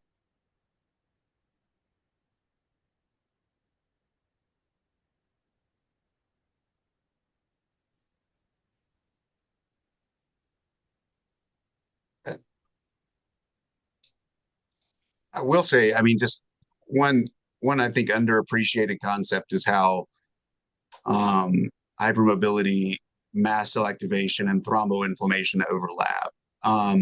And one of the things that I'm going to share, this is kind of probably an under talked about paper, but it's the mechanobiology and the comorbidities of EDS. But it's one of my favorite things that I've found, which was looking at the cytostructure and how it connects to the endothelium and actually how it degranulates in regular people versus people with EDS. And so it goes back to like there's something different about how they interact with the endothelium and activation, but also how they're more easily degranulating and releasing their inflammatory mediators versus other people. So I don't even know what the hell mechanobiology means, but it seems very fascinating as an engineer to see, hey, well, that's why these mast cells are more likely to be an issue. Does that make sense? Especially if you have a sticky, inflamed endothelium. This is fascinating. I would love a copy if you could put this. Oh, thank you, Tess. Yeah, especially looking at that it's response to vibration in particular. So that this is suggesting some very particular possibly like piezo channels, looking at like ion balance, which has been coming up in some other researchers' work. And this might sort of like connect, the looking at that, bringing these different research areas together, as Dr. Pretorius mentioned earlier, is something absolutely critical. This is fascinating. Well, there's something on the orthopedic side, Wolff's Law, which is bone will deposit on the side of compression and pull away on the opposite side. And if you think about it, if you have a bent bone and you add bone where it's compressed, that process will straighten it. And that's really, I think, is likely a piezo, or I think it's been found to be a piezoelectric property. And there certainly is, there are decades of literature using dynamic magnetic fields and electric fields to deposit bone, whether it's for fusing bones or bone stimulators for various reasons. And so there definitely are mechanical electrical properties that play here. And Doug's got a question or a comment there. Just go ahead and jump in. So in terms of molecules that tend to light up in the microclots of unwell people, two came up almost every time. One is called thrombospondin 1, and the other is called galectin-3 binding protein. And they're both highly amyloidogenic, and I know nothing whatever of how their alleles vary between individuals. But I'll paste into in the chat box here. It only seems to be the panelists, but I'll paste the link in for that, and then folk can share more widely as they see fit. Anyway, that was what I was going to say. My impression from looking at the research and the work that all of you have done for several years is that these are a lot more common issues than maybe people would have believed before. For example, a lot of dysautonomia patients, it seems, should maybe consider being routinely tested for antiphospholipid syndrome. They might not have it initially, but then later on it becomes a later on issue, which was the case for me. So I kind of just kept checking and checking and checking. But the same thing, for example, with severe microclots. Like I know some of you have discussed how you can treat it, but then it might pop back up again, and then you might have to treat it on later. So it's sort of something that, it might be worth checking in with clinicians to see if you might have some sort of recurring or another inciting event that could add on to that immune stress microvasculature profile and then make it happen again. Is there something, could you guys speak to that? Like, are there patients that you've had that you've kind of treated something, it's become more stable, and then it arises later again, and so then you jump in to assist again?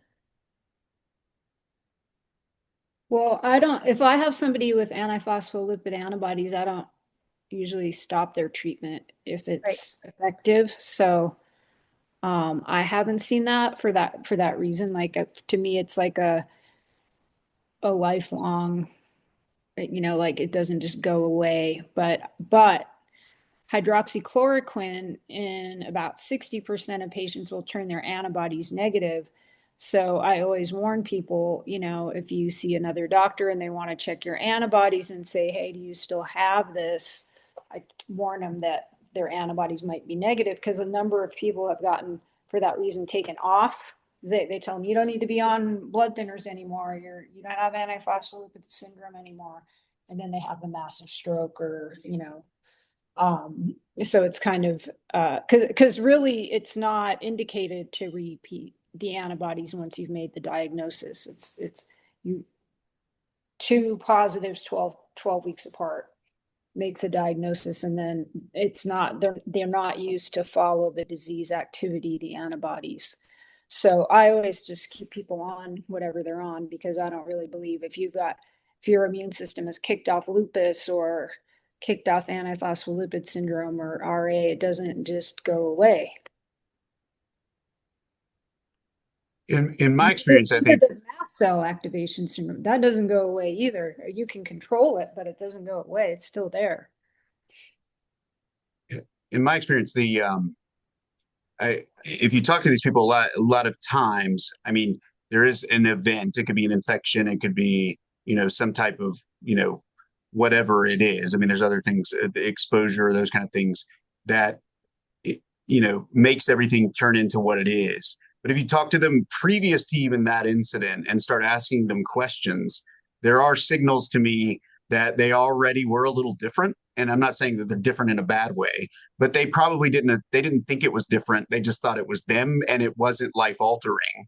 And now it is. And I think that's how I see about that spectrum. So to me, that you kind of bring to the party what you had, and sometimes what you brought was not good for whatever you're going to be insulted by.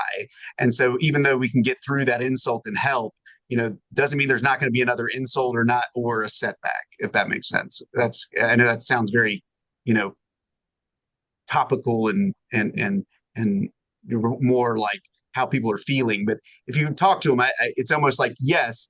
And you had some of this stuff. It was not life altering. It was something that was just, you thought was you and being weird. And now it's, destroying your life. And but it was kind of a little bit always there. Does that make sense? Not always the case, but. Yeah, 100%. That's my experience. I always go back to early childhood to take a history, because they're almost always for mast cell activation, environmental allergies, eczema, trouble, with abdominal pain for no reason, blah, blah, blah. Nothing that interfered with their functionality, but a lot of nuisance things that are there that suggest there's underlying mast cell activation syndrome, that then COVID comes along or something else and blows it up. And in antiphospholipid syndrome, it's usually migraine, often with aura, that starts, in 6th grade, or runners who get stress fractures for, really too easily. That's the big one for antiphospholipid syndrome. But for mast cell, there's almost always some clues there. I agree that I've seen exactly what you've seen, Jordan. And those can all, just like when we're talking about like the genetic factors with the clotting, it's still a clotting disorder, but knowing those specifics help tailor the treatment. Which anti-clotting agent do you use? Which stabilizing agent do you use? Having that longer history really helps target the treatment to the thing that is going to be most effective to that individual. Yeah, I will tell you, I'm kind of, again, a little new to the space in the last 5 years, but I'm surprised how even in chronic Lyme disease, heparin and a lot of these other things were used with good effect. And it, again, brings up the thromboinflammatory post or infection-associated issues that I think we probably weren't taught about, and kind of blew them off for a long time until you actually get in this space. So. In terms of things that have kind of gone through life, then and then there's an impact of blowing it up. It also, during my personal experience with my long COVID, in treating it, so lung radiation is part of my cancer treatment as a kid, and went through life with about a 92% pulse ox, and it just was part of who I was, and which is fine. We always have 92 as the long COVID cutoff, but as it's like an S curve, so you might not run super fast on a basketball court or something, but you're fine day to day. But anyway, in the course of treating all this, now it's sitting at about 98% most of the time, and the pulse, the heart rate went down from about 90 to 70, and which gives me great hope, because in some of the super severe people, folks who've been bedridden and are fully have any outside sensation causes problems, as they start responding and getting better, it seems in general that there isn't complete brokenness of the tissues that they can recover. So it's compared to having a stroke and you have an area of dead tissue, or a heart attack and you have an area of dead tissue, and it seems that some of this stuff is really reversible, especially at the micro level as it remodels. Yeah, actually, John, in my patient cohort, we get DLCOs on everybody on entry, and it's fascinating, first of all, to find out their DLCOs are so low, especially for athletic young people. But after we start treating, their DLCOs improve dramatically, which most pulmonologists would think that couldn't happen. And some of these same things, if you dive into the primary pulmonary fibrosis literature, a number of these things that we're all talking about are kind of ways that people will try to treat there. It's the treatment has not been magic wand treatment in that space, but people are pushing on some of these same things that we're talking about here.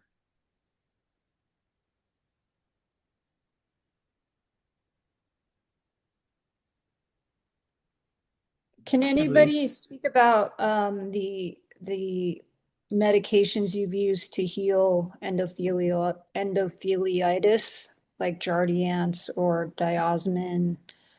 What success you've had with those? Yeah, Which I ones can. are which works best? So Jardiance to me is huge. I think it's on multiple levels. Obviously, I originally started it because of high plasminogen activator inhibitors. The medicines that I was researching that lowered plasminogen activator inhibitor, Jardiance was probably the highest in terms of, probably because it gives, I don't know, you could argue whether you're pissing it out or whatever. But it is fantastic. The other thing I find with Jardiance is I think it allows the utilization of glucose at the muscle level to shift toward away from going into anaerobic metabolism as quickly. And I have some ideas on why that is. I also think that is true with utilizing GLP-1s. I do think mast cell activation is associated with insulin insensitivity, and it actually inhibits the ability to utilize glucose effectively. So if you stabilize that, it's helpful. But I also think it kind of shifts the curve toward more aerobic metabolism without shifting toward lactic acid production. But that's, again, clinical experience of what I've seen. Also, Jardiance is just good for the vessels anyway. And it's low threshold for issues. Obviously, mycotic infections and urinary tract infections aren't fun. So that's sometimes a prohibitive thing. And then the other one is the GLP-1s. They have been pretty effective as mast cell stabilizers, but they're definitely anti-inflammatory. And I definitely think they help glucose utilization at the muscle, getting back to that cell that's not happy. How long does it take to respond to Jardiance usually?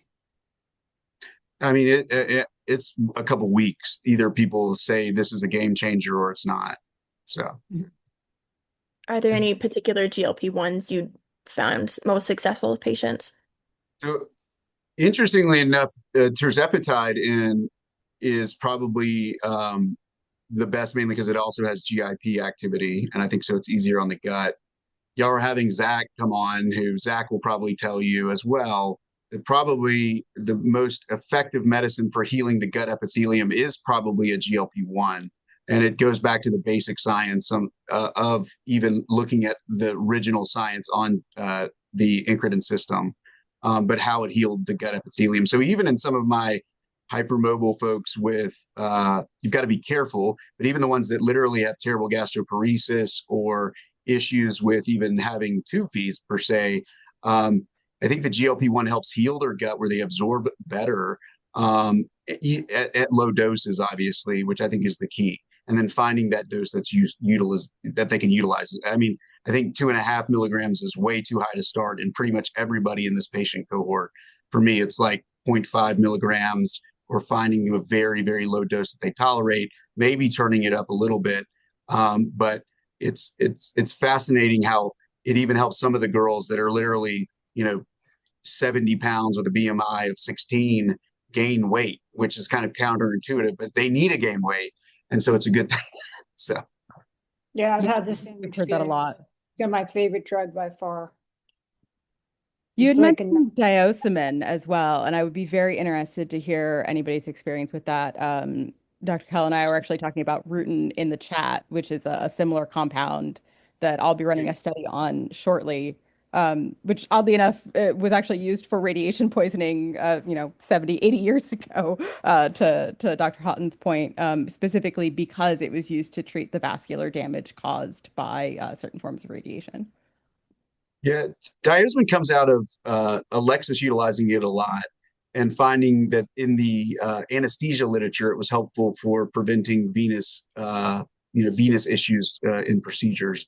And so it's a mixed purified flavonoid that is, I think, very helpful for the endothelium, especially at the veins. So, and it's well tolerated again. The other thing that I really like is pycnogenol. I think that's underutilized.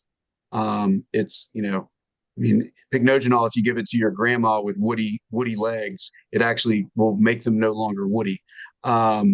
It's a fascinating thing. It's also mast cell stabilizing. Heck, I'm not saying that I take everything that I read about, but I take it and I think it actually helps my brain function. But that's a whole different concept. So. What's it called? Pycnogenol, and it's the purified form of French maritime tree bark.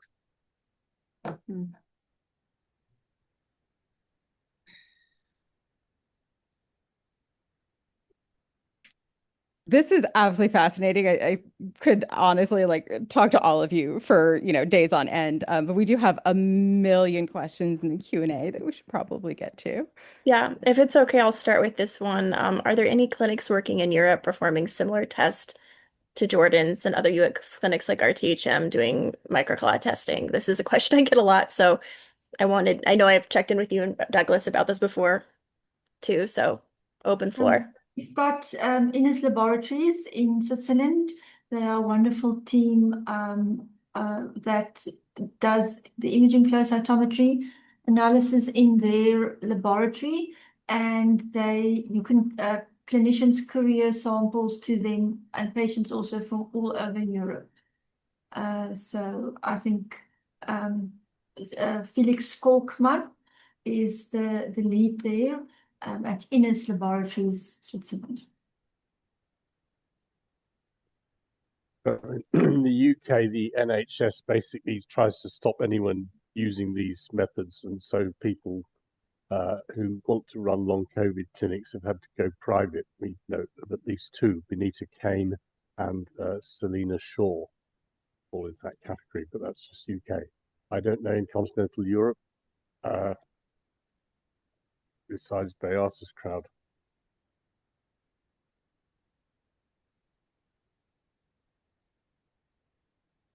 Thank you. Another question we got is there a practical, commonly available test that long COVID patients can ask for in most medical systems to detect these abnormal clots? And if so, what is the test?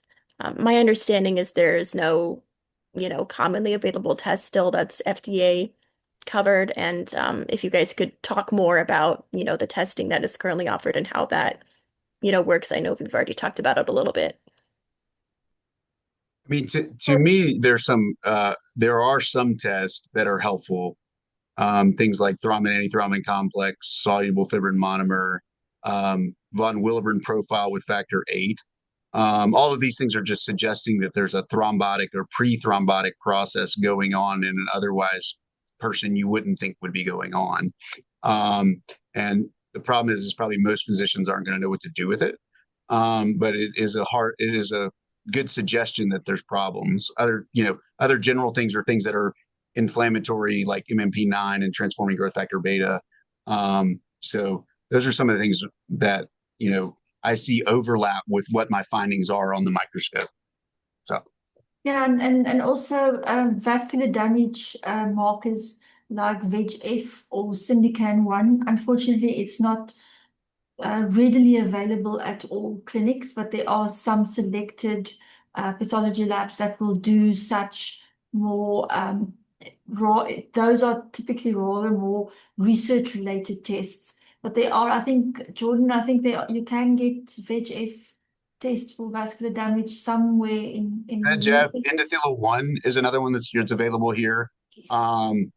And trying to think if there's anything else. I mean, sometimes antithrombin 3. I mean, it's almost like if you were to think of a thrombophilia panel, they're going to light up on some of these. So,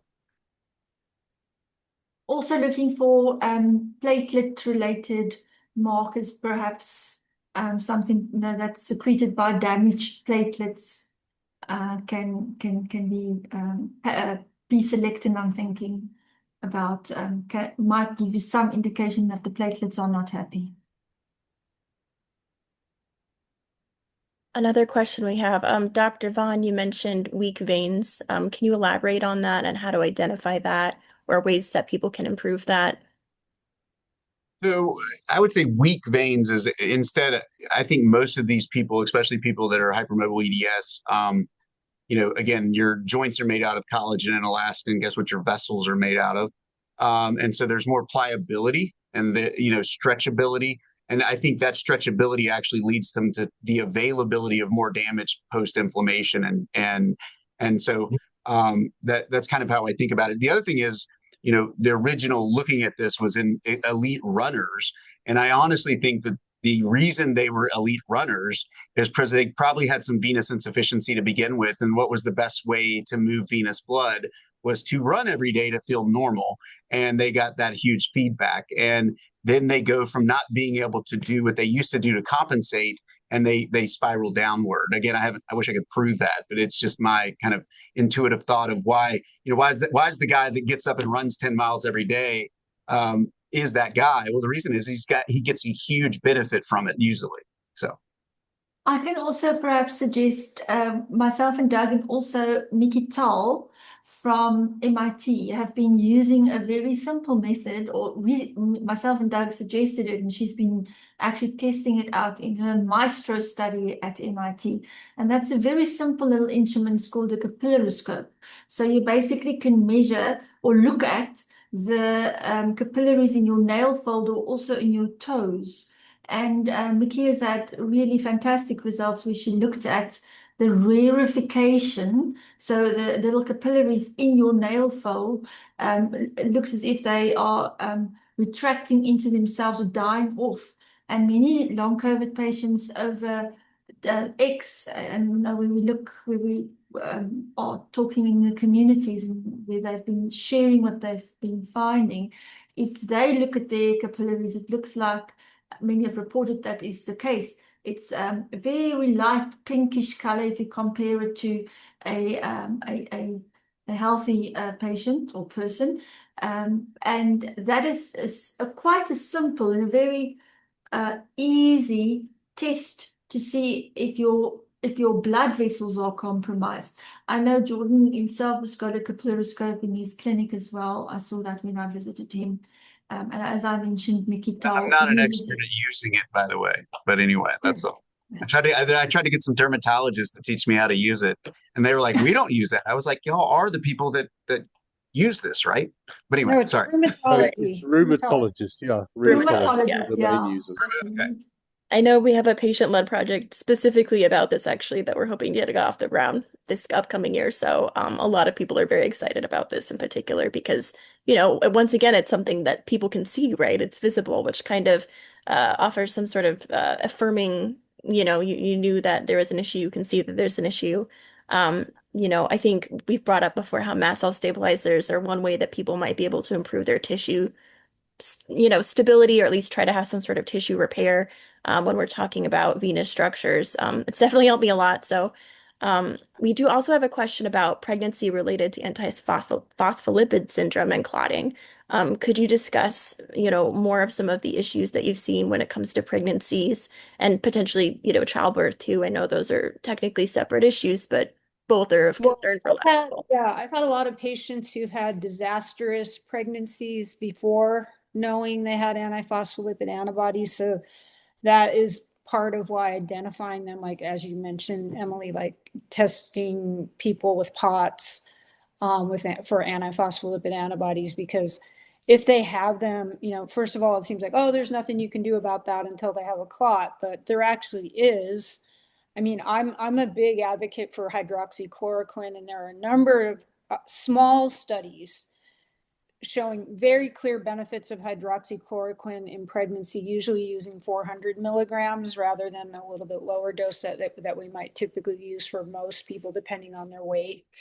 So I always increase it to 400 milligrams. And then I always make sure people are on vitamin D. And then they're on at least aspirin.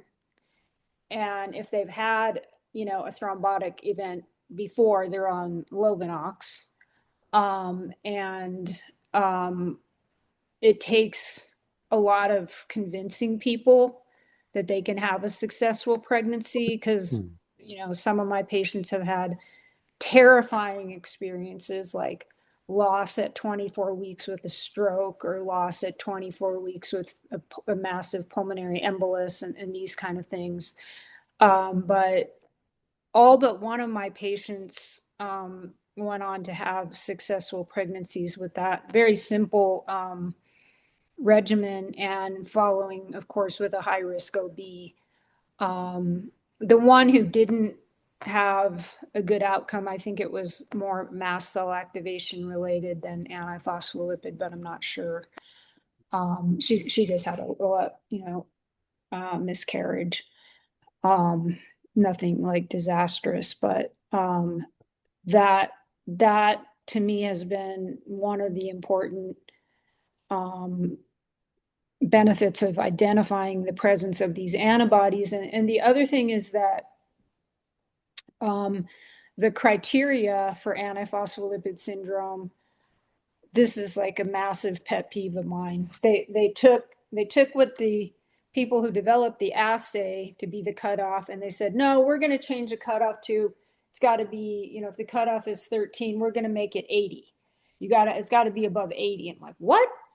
So if it's positive, it's positive based on the assay to me, because I have had a number of people with low positive antibodies have, very severe disease. And yeah, I remember having a conversation with Dr. Hughes about this, again, who is the person who first described the syndrome, who said some of my sickest patients have the lowest titer antibodies.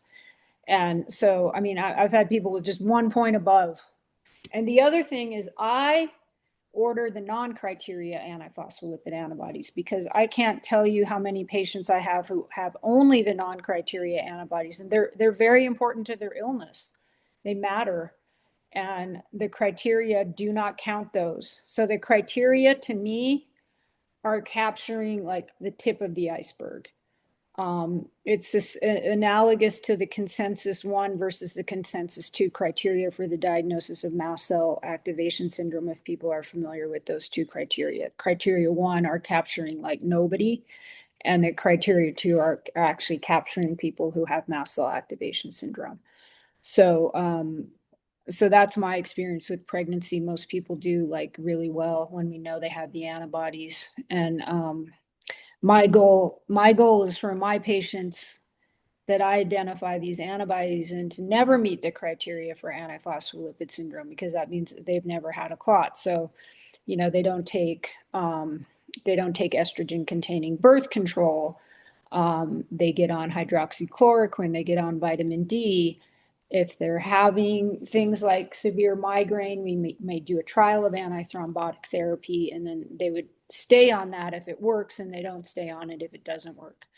And antiplatelet therapy, aside from symptom control, is a very individualized decision depending on what that person's overall thrombotic risk is, and what, if they have the antibody profile plays a big role in that. Like if they have lupus anticoagulant and high titer antibodies and several antibodies, and they have a hypertensive, like a hyperadrenergic POTS phenotype, which often does occur in antiphospholipid syndrome with POTS, then that's somebody who, probably should be on an antiplatelet agent preventively, even if they don't have symptoms that go away with it. Whereas somebody with just one low titer antibody and, doesn't have any other vascular risk factors, then they don't need to be on aspirin. But I always recommend hydroxychloroquine to all my patients with persistent antiphospholipid antibodies, even if they're not in pregnancy. But in pregnancy, I think it's extremely important to a good outcome. I As really well want as to highlight that it's not just let's measure the lab and treat the lab. No, we need to look at what are the overall risk factors, right? Let's treat the person, not the numbers. I think that's so important. Yeah. And that's one of the points, the consensus 2 paper that you were talking about for the audience. She was an author on the updated paper that came out in 2020 for mast cell disorders, updating community prevalence, updating signs and symptoms, testing pitfalls, etc. And one of the points that you all on the authors emphasized was, even if testing does not come up positive for some reason, right, to pay attention to the symptom physiology, to make sure that all of that is being considered, to the point where clinical diagnosis of mast cell activation syndrome is valid if you meet the clinical criteria, even if your tests are coming back not positive, or your clinicians don't know how to do them properly, or the labs didn't store them properly, etc. So, And I think as a general rule in the clinical care of somebody with MECFS or long COVID, the concept of what is the normal for them, not just with the MCAS, but with other labs. So if somebody has a high normal lab and it's in an area where there's physiology you think is having challenges, it may make sense to keep an eye on that. And that high normal may become a low normal, which may be their real normal. And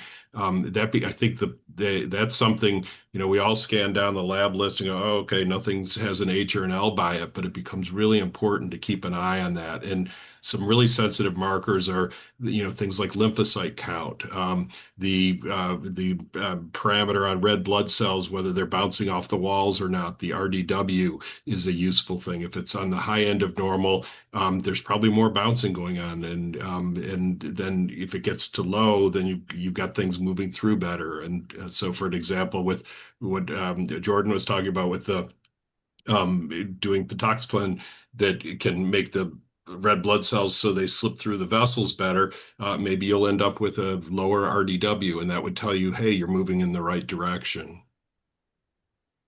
I can also just perhaps add that in one of our 2022 papers, Kruger et al., we have actually found a lot of very interesting, strange, we don't know where it is or where it comes from, and how it's involved in the microclots, but we found a lot of antibodies and autoantibodies of various kinds entrapped inside the microclots. So they're not only in circulation, they can entrapped, and perhaps, as Jill said, sometimes it's not measurable because possibly it's there but not visible for the measure that they are using. If it's entrapped and encapsulated in fibrin or in nets of neutrophils, if they all entangled in that, possibly a lab test which is looking at a soluble fracture is going to miss the presence of these antibodies and autoantibodies that's encapsulated, covered with fibrin. Now, I also just want to say something about estrogen. We know that during pregnancy, estrogen is obviously upregulated, and HRT use and whatnot is also high estrogen in circulation. And we have found years back that if you add estrogen to purified fibrinogen or to whole blood or platelet poor plasma, then you can cause hyperactivation because there are a binding site of estrogen on fibrinogen. So if you are someone that's prone to microclotting or clotting pathologies and you add in the different hormones, then you might end up with someone that's more predisposed to form a pathological clot that can have a severe effect during pregnancy. That's just one thought. I don't know if Douglas wants to add anything to that. No need to add anything to that. Resia published this actually in 2010, so I'll paste the links in the chat box. I already sent them to John privately, actually. Thank you so much for sharing the links, by the way. So appreciated, everyone. It's excellent. We're going to have an excellent link library. We have a point, someone wanting to talk about antiphospholipid syndrome and avascular necrosis in hips post-COVID. Anyone have any experience with this? Osteonecrosis? Avascular necrosis? Avascular necrosis. Yeah, I have experience with that for sure. I mean, any of my patients with antiphospholipid antibodies, if they have hip pain, I 100% always do an MRI. I've seen several cases of that. I don't, know what the treatment for it is.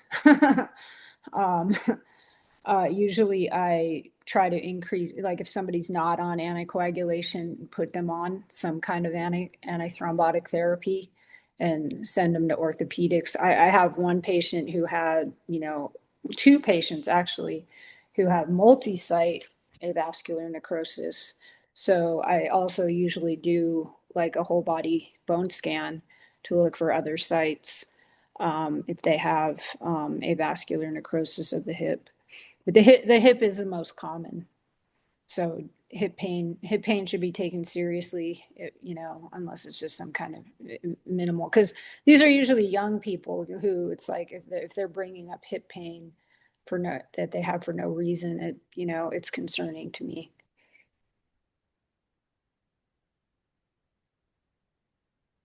I mean, I see it on the post-COVID side for sure, and I think it again goes back to uh, macro/microvascular, and limitations of oxygen delivery. The hip's unique vascular supply makes it very susceptible to times when it's not getting good blood, or when the blood flow is compromised, and so it's a common area for people to all of a sudden have hip pain and then get told they have avascular necrosis. Douglas, you have your hand raised? So the other term to look up when you're Googling is microcirculation, because these are all disorders of the microcirculation. And a particular one, where it's a completely different group from us, also showed actually an odds ratio of 5 for predicting mortality in sepsis if the microclots were above a certain threshold. An odds ratio of 5 is gigantic. The prediction for disseminated intravascular coagulation was said to have an odds ratio of 51, although I think it was actually infinity. They must have used an odd formula because there were none in the other side of the equation. So they would have had a divide by zero error if they'd used the correct formula. But it was very, very striking indeed that you can predict whether someone in the intensive care unit is going to walk out horizontally or vertically. I'll put that link in the chat box too. Thank you. Semi-related subject. We have a patient saying they were stented for May-Thurner syndrome after COVID, and their stents kept blocking despite multiple anticoagulants. They have hypermobile Ehlers-Danlos syndrome and POTS and suspect long COVID-related inflammation. What type of specialist could help them address this inflammatory response? Yeah, I mean, Well, they should be tested for antiphospholipid antibodies for sure. But hematology typically for that, yeah. Well, and then also make sure that a lot of the people that I send to stents they go to somebody who's very good at sizing them and putting them in correctly, especially in people that are hypermobile EDS. You want to make sure that happens. The other thing is, I think if you look at even Brooks, like cohort of patients that she does on kind of a typical basis, her thrombosis, I think the last one she did was there were 2 out of 300, and one of them had just had a COVID vaccine, the other had just had COVID when it happened. So it's definitely one of the things we started to do. And so in patients that she's had, if they get COVID, they start back Eliquis for at least a month to prevent that issue. I know my dysautonomia doctor, if this helps, was the one who screened me for May-Thurner. She ordered the imaging to check for that. I think a lot of autonomic clinicians might know more information about it these days. Do you guys think pelvic floor therapists are also, in my experience, my pelvic floor therapist knew about this, but because pelvic floor dysfunction is another diagnosis that crosses over a lot. Yeah, I think pelvic floor physical therapy is almost, I mean, it's a game changer for a lot of these people. It doesn't last per se, but because it has to be kind of repeated a lot. But I have people, the other thing is, I don't understand it completely, but craniosacral therapy helps these people. So much. Anyway, I don't have enough room in my brain to figure it out, but whatever helps, I'm usually a fan of. So. And if this also helps for me, a neuroradiologist is the specific type of clinician who's doing my upstairs, vasculature imaging to check, because one of the concerns is my head is too small and some of the veins are too small. So checking the different pathways, seeing if a shunt is necessary or stent, having conversations about different types of procedures, the orders of treatments and procedures. It's very unique and case specific for a lot of us, right? So it's not a one shop, same clinician or treatment for all of us, unfortunately, as a lot of this discussion has revealed. But I do think it is also very individual specific. Not every pelvic floor therapist, every neuroradiologist every cardiologist or neurologist is going to know how to help these things. So, I go to Google, I go to research, find the papers from excellent people like you, and then try to reach out and contact, see who's practicing, see if any of the researchers know people who's practicing. That's how I have found my best clinicians. So I just Find the ones put that are something. talking to other people. Find the clinicians that are talking to clinicians in right, other find specialties. people who are already excited about this and engage, so we're not all constantly reinventing the wheel and pushing everything uphill. Just put in the chat there's a cerebral venous and CSF flow disorder summit from the Society of Neurointerventional Radiology that took place last week. So there are even doctors starting to talk to each other in this space, which I think is very promising. So all the doctors that presented are probably doctors that you probably want to go to. That makes sense. Meaning because they're in this space. So. We've got a patient asking how long does a patient need to be off hydroxychloroquine to prevent a false negative testing for antiphospholipid antibodies? I have no idea. Okay. I have no idea. But I would expect at least 3 months because it's a very long-acting molecule. But that has not been studied, and it has been published that it's about 60% of people turn them negative, and obviously the lower your baseline antibody, the more likely it's going to turn negative. But yeah, it hasn't been studied, but I wouldn't trust it if it's negative until at least 6 months post. Yeah. But if you have a low titer antibody, it kind of can go up and down anyway. And if you have clinical features of the syndrome and have had persistent antibody positivity, I don't know what the value of repeating the antibodies is. I know that some people do it, some clinicians do it. I don't know why they do it. Because to me, it doesn't correlate with disease activity. It's not been shown to affect management or outcome. We know that all autoantibodies kind of fluctuate over time.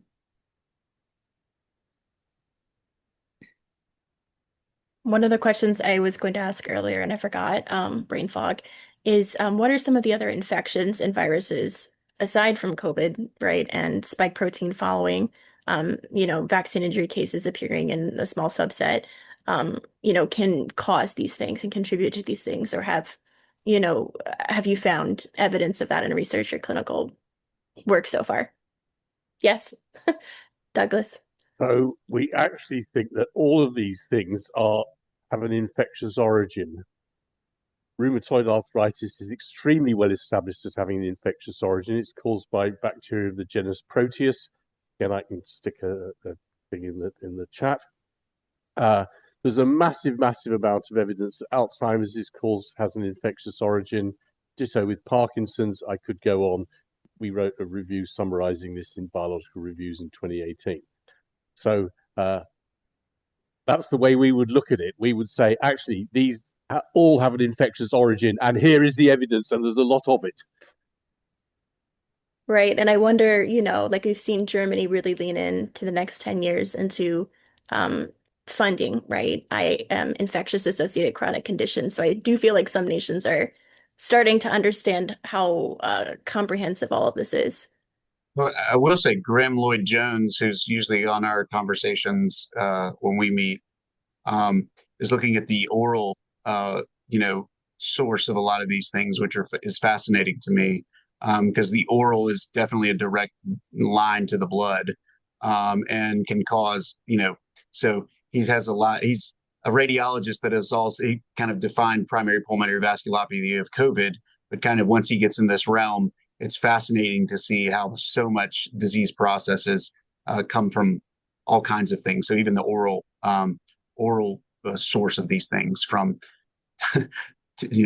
abscesses, tooth issues, those kind of things. So That's definitely been shown for rheumatoid arthritis, for sure. So brush your teeth. I'm just kidding. Any insight on serotonin and platelets or platelet storage pool deficiency in long COVID? And they cited a research paper about this topic in the Q&A. I will say that my understanding of platelets prior to meeting Resia and then going deep into the platelets was that they were just a blood cell in a sense that was involved in clotting. They're involved in immensely more, and they have stores of all kinds of things, and they can be activated in incredible ways, and they can secrete things that you would have never even thought about. I know that's not an answer to the question, but it's fascinating to me how actually immunologically active they are.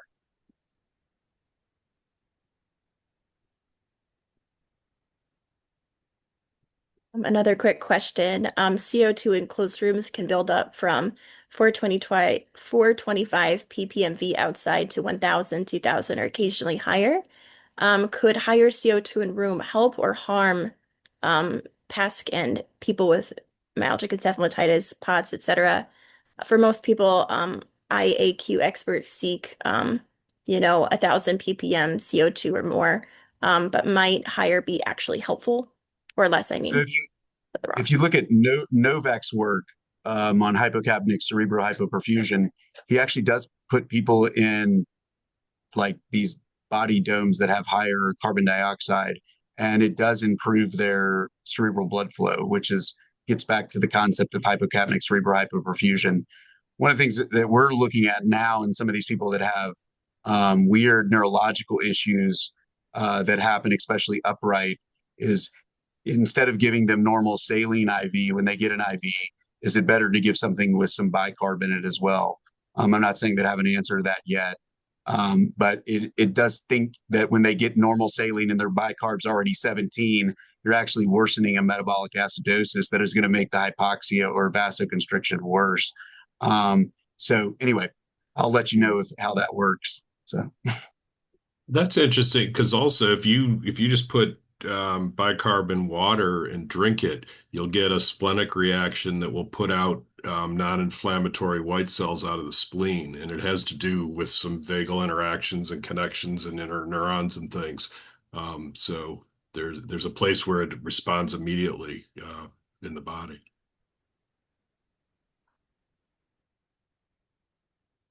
One person is asking if vagus nerve stimulation can help for PASC, people with the ME, etc., commenting that rheumatoid arthritis is very inflammatory and, vagus nerve stimulation help them. I know there are a lot of patients who have followed the research on this in the past. Dysautonomia clinicians often recommend vagus nerve stimulation, and I imagine it's the same for a lot of dysautonomia patients under long COVID that I've seen so far, at least. Like I even know a lot of them have done product comparisons or looked into creating their own vagus nerve stimulators to try to have a broader range of stimulation options and use in different areas because not everyone can tolerate the same level of stimulation in one zone versus another. So we'd love if you guys wanted to talk about anything you've seen regarding this at all.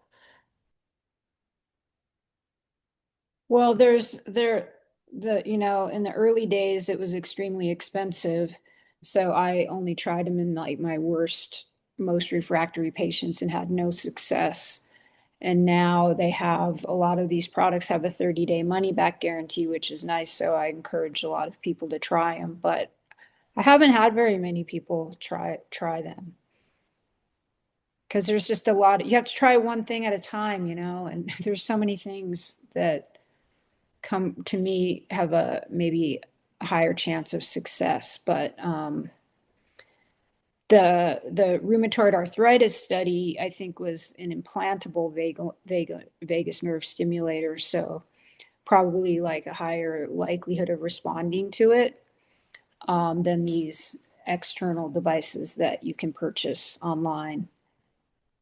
I will say that one of the ways that, especially with wearables now, heart rate variability, obviously, higher heart rate variability has better evidence for parasympathetic response. So one of the ways to even see if it's actually helping, at least in my patients, is get one and keep up with your heart rate variability at night. And if it improves, it probably means you have better parasympathetic tone, which is a positive.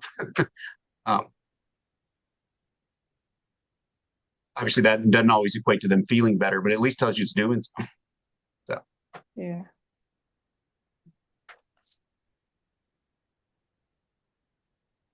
Okay, so one of my questions has to do with red blood cell shape. So a lot of us have information that our red blood cell shape is impaired. Some of us have flat discs that don't fold to go into capillaries. And I can imagine that if that's the case, and then you also get sticky stuff added to the outside of these cells, that you're just doubly messed up.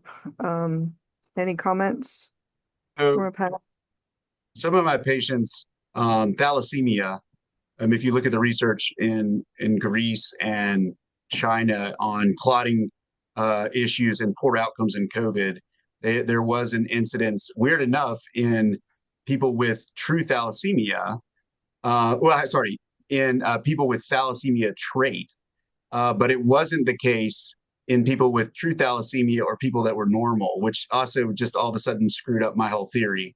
But it like actually having thalassemia trait actually predisposed you for poor outcomes in an observational study. But that just, again, thinking about hemoglobinopathies. So fun fact, several of us are carriers of both confirmed and questionable variants for beta thalassemia, but specifically carriers. So we would be considered trait if we ever tested positive on the hemoglobin panel. It's weird that like actual, true thalassemia it didn't have the issue, but that I again, I was just reading through the literature because I had a bunch of Greek. Yeah. I had a bunch of Greek, not a bunch of Greek, but anyway, I used to go to China a lot, which let me know a lot about thalassemia because it's miserable for like true thalassemia, but like blood dependent thalassemia. But it was just fascinating. And the people that were terrible in my clinic post-COVID that had to be on blood thinners just to get their lungs, back working, a good number of them, again, good number, 10 people, they were thalassemia trait, so beta thal trait. So hemoglobinopathies probably are not good. Right. And it's both Kat and I have tried to be tested for the panel, but it's a reflexive test. So if the first part doesn't come back positive, they don't do the rest of the test, which is the part we were interested in, at least if you go through insurance coverage. So we didn't get too far with that. All right, my next question is the two things that I think affected my blood flow the most in similar ways of how it felt were the heparin and then also fenofibrate. And fenofibrate is a PPAR alpha agonist, and it has all kinds of properties for endothelial reaction. So do any of you use fenofibrate? I mean, I ended up writing a full page, 16-hour narrated thing about how each part of my body started to feel warmer after one pill of fenofibrate. And with the heparin, my doctor was a little scared of it. I find that doctors are either very scared of heparin and they won't mess with it with you, or they'll be like, yeah, let's try it, but let's try the first one in my office. And so the first one in the doctor's office in the back closet, with the nurse that's supposed to be watching you, happened. And I could just, for the first time in like 25 years, I felt warmth return to my hands in 20 minutes. So I'm just wondering why, and I know you guys are frustrated too, why don't more doctors just want to try something like this that's not that expensive, not that hard to get, either the fenofibrate or the Lovenox these days? Well, the Lovenox people are just worried about bleeding. They're worried about bleeding. But did they stop to take notice of how the dose? Lipid syndrome, where the risk of clotting is fourfold greater than the risk of bleeding, even in people on dual antithrombotic therapy, they're still worried about bleeding. Yeah. I try to tell them about the dosage or about the difference in my life. I'm so concerned that, at some point when I change doctors, any new doctor is going to say, no, you can't have that. They don't listen to patients, which is unfortunate. Yeah. I think once you realize that, again, most of us have trauma from the 80-year-old that slipped and fell that was on Eliquis when we were in residency, right? Yeah. But once you realize that you're actually taking care of people that are more thrombotic and you're making them more normal and not taking a normal person and making them a bleed risk, but you're also taking somebody who's not 80 and isn't, falling unopposed and hitting their head, I'd say initially when I read Risha's stuff and did my first 100, I did keep a pretty close eye on him. But once you started to realize, hey, if I can figure out these people are thrombotic, then I don't want them to get in a car wreck or fall off the roof. But I'm not that worried. Thank you. Dr. Kell? So we often get this. I'm not a clinician, so I'm not saying anything either way in terms of medical advice. But as Jordan says, these are people who are starting from a highly thrombotic place, and you're getting them down to normal. And if you were worried about, I say to people, is crossing the road dangerous? They'll say, well, no, not really. And I say, is crossing the road with your eyes closed dangerous? And they say, well, yes, of course it is. And so what the difference is, well, why don't you measure the clotting using a thromboelastograph, and then you know where you are. And if you do that, A, you're covering your back. B, you can be confident that you're not going to cause someone to bleed. Seems to me, again, I'll leave the clinicians to speak to that, but it seems to me that that's the right way to think about this. Thank you for that. Yeah, I can be on heparin and still go and get my teeth cleaned and not bleed all over the place. And I like to, tell those stories to the other patients because that's what they're worried about too. If they've had somebody in their life, have a bad experience, then they're cautious. So thank you for that emphasis. That's terrific. I will say there's one scenario that's kind of interesting that we see in a lot of people, which is talked a lot about high factor VIII and high von Willebrand's factor. And they are in a lot of these people. But the people that are very clotty actually have low factor VIII and low von Willebrand's factor. And it's not because they're a bleed risk. It's actually because it's a consumptive elimination of factor VIII and von Willebrand's factor because it's being utilized so actively because of clotting. So always keep an eye out for that.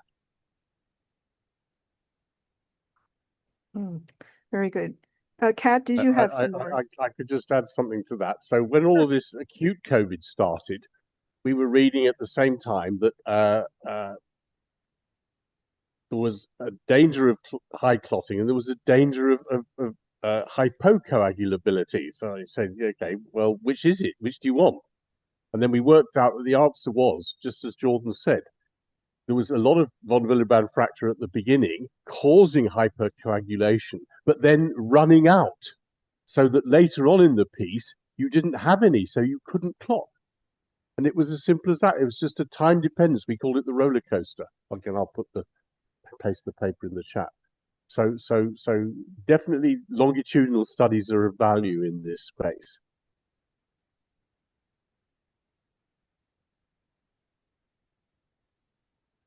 One question I had, how many of your patients, you mentioned earlier, venous congestion issues like venous compression syndromes, spinal issues contributing to venous congestion. How many of your patients have you seen that have these conditions or suspect these conditions? And what are kind of some of the concerns that they raise with you, as they're pursuing treatment options for those conditions while they are also trying to treat, right, their hypercoagulability issues? It's probably about a third of the people I see, and usually they fit into the super syndrome pentad, obviously, that Andrew Maxwell talks about, but hypermobility, GI dysmotility, mast cell activation, dysautonomia, and autoimmunity. They probably, at the core of everybody, have a mixed connective tissue disorder. And usually actually pursuing mast cell activation therapy as well as things that actually help improve blood flow do help them significantly. And it is dependent on their desire to get back to being able to do things they needed to do, or how bad the compression is that determines whether they need an intervention. And then usually the symptomology is a lot of, issues below the belly button in terms of volume overload, but issues above the belly button of volume depletion, which sounds weird that both can occur at the same time, but it does. So leg heaviness, issues with the pelvis, yada, yada, yada. But at the same time, the heart racing, hyperdynamic of heart contractions, shortness of breath with exertion, those kind of things, as well as increased thirst response.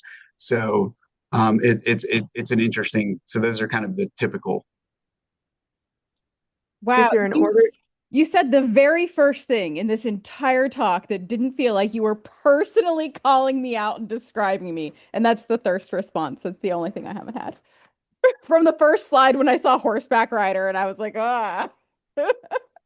Well, the horseback riding thing is an interesting phenomenon. This is way not research, but there's a book looking at like how they looked at the first people in Asia Minor to actually leave and populate the rest of the earth. And it had to do, they were horse riders because they could tell that their pelvis was changed, but that's a whole, anyway. So I think there's probably a component of difference in how the pelvic floor operates on somebody who horseback rides a lot. But that's, again, just conjecture. Another day. I know that I'm fascinated in that tangent too. That's interesting. I mean, if we want to really like completely cross species this, I can make those introductions. You talked to Petra Klinga. She studies dogs and horses in her research. Oh, that'd be fabulous. Yep, there you go. Dr. Vaughn, some SPTA1 and SLC4A gene variants are noted in a paper. Someone linked it in the chat. If you want to copy the research link to take a look at it. So doctors are Birchworthy and Younger for authors on those papers, I believe. We have someone asking, does rituximab and IVIG affect antiphospholipid testing? A patient who had 2 DVTs, including one while on Eliquis, had a positive DRVVT, but also got IVIG and rituximab before the repeat testing. I think Jill might have had to step out. She had clinical stuff going on today. But if anyone else might know something to help this question. That's a Jill question. Yeah.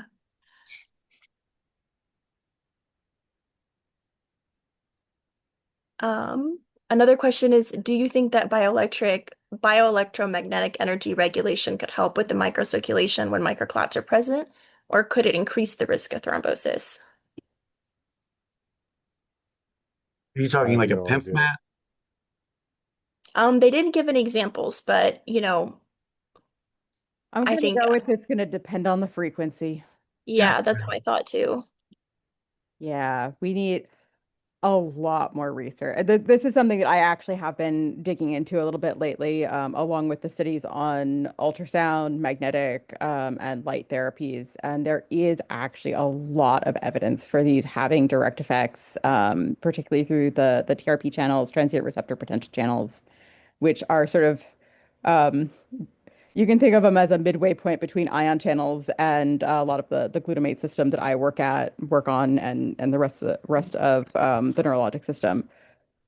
But a lot of those things, whether it's the electrical, the light, the ultrasound, whatever, they are not necessarily static effects. Like sometimes you can turn things on a little bit and have one effect, and turn it on a little more and have the exact opposite effect. So we need a lot more research and a lot of caution. Like they can be absolutely miraculous, but with a lot of caution. I guess the most famous light therapy right now is red light therapy, right? And I know I feel better when I do it just at home, but not enough to overheat, because if I overheat, then I dilate, right? I go into problems. Yeah, I've definitely seen a lot of patients use red light therapy, particularly long COVID patients. Some have noted mast cell reactions to red light therapy. Yes, So it's kind of one of those. because TRPV1 Right. is one Right. of the ways that mast cells degranulate. It's in fact one of the major mechanisms by which like azolastine works, is by desensitizing exactly that same channel. Yep. I mean, similar concept behind, if you have lake compressors that have heating elements and you're heating for too long, you might develop some rashes, laptop rash, any kind of, Yes. heat exposure. Or the like water urticaria, similar, Right. overlapping, not identical, but overlapping mechanisms. Yeah, I think we're good on questions All right, from Dr. the Kell, audience. So yeah, can you talk a little bit more about unboiling the egg? I can't get the phrase off my mind no, now.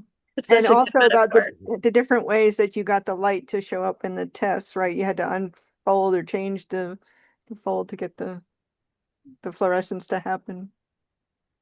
So first unboiling an egg, which was a jokey phrase that people applied to what in biochemistry we call the Anfinson experiment, as if he'd never done any others, but it is what got him the Nobel Prize. So normally, if you cook a protein, it's irreversible. So that's the boiling the egg. But if you just denature it using chemicals like, I'll say like detergents, but they're a bit different. So they opened it up so that it lost entirely its folded up structure. But then you can dialyze away the detergents and it folded back right up again. So in this case, it wasn't irreversible like the egg obviously is, but it was reversible. And that was the key and probably unexpected finding, that all you needed to fold up a protein was the sequence as it came off the ribosome where it's made. So that's unboiling the egg. So the best fluorophores, such as the amitractors or the standard thioflavin T, are what's called TRICT, torsionally restricted. So what it means is there's two parts of the thioflavin molecule with a single bond in the middle that will rotate. So normally a thing that's fluorescent, a photon comes in and it goes to an excited state, it drops back down again to not the ground state. So a photon of a lower energy or a longer frequent wavelength comes out.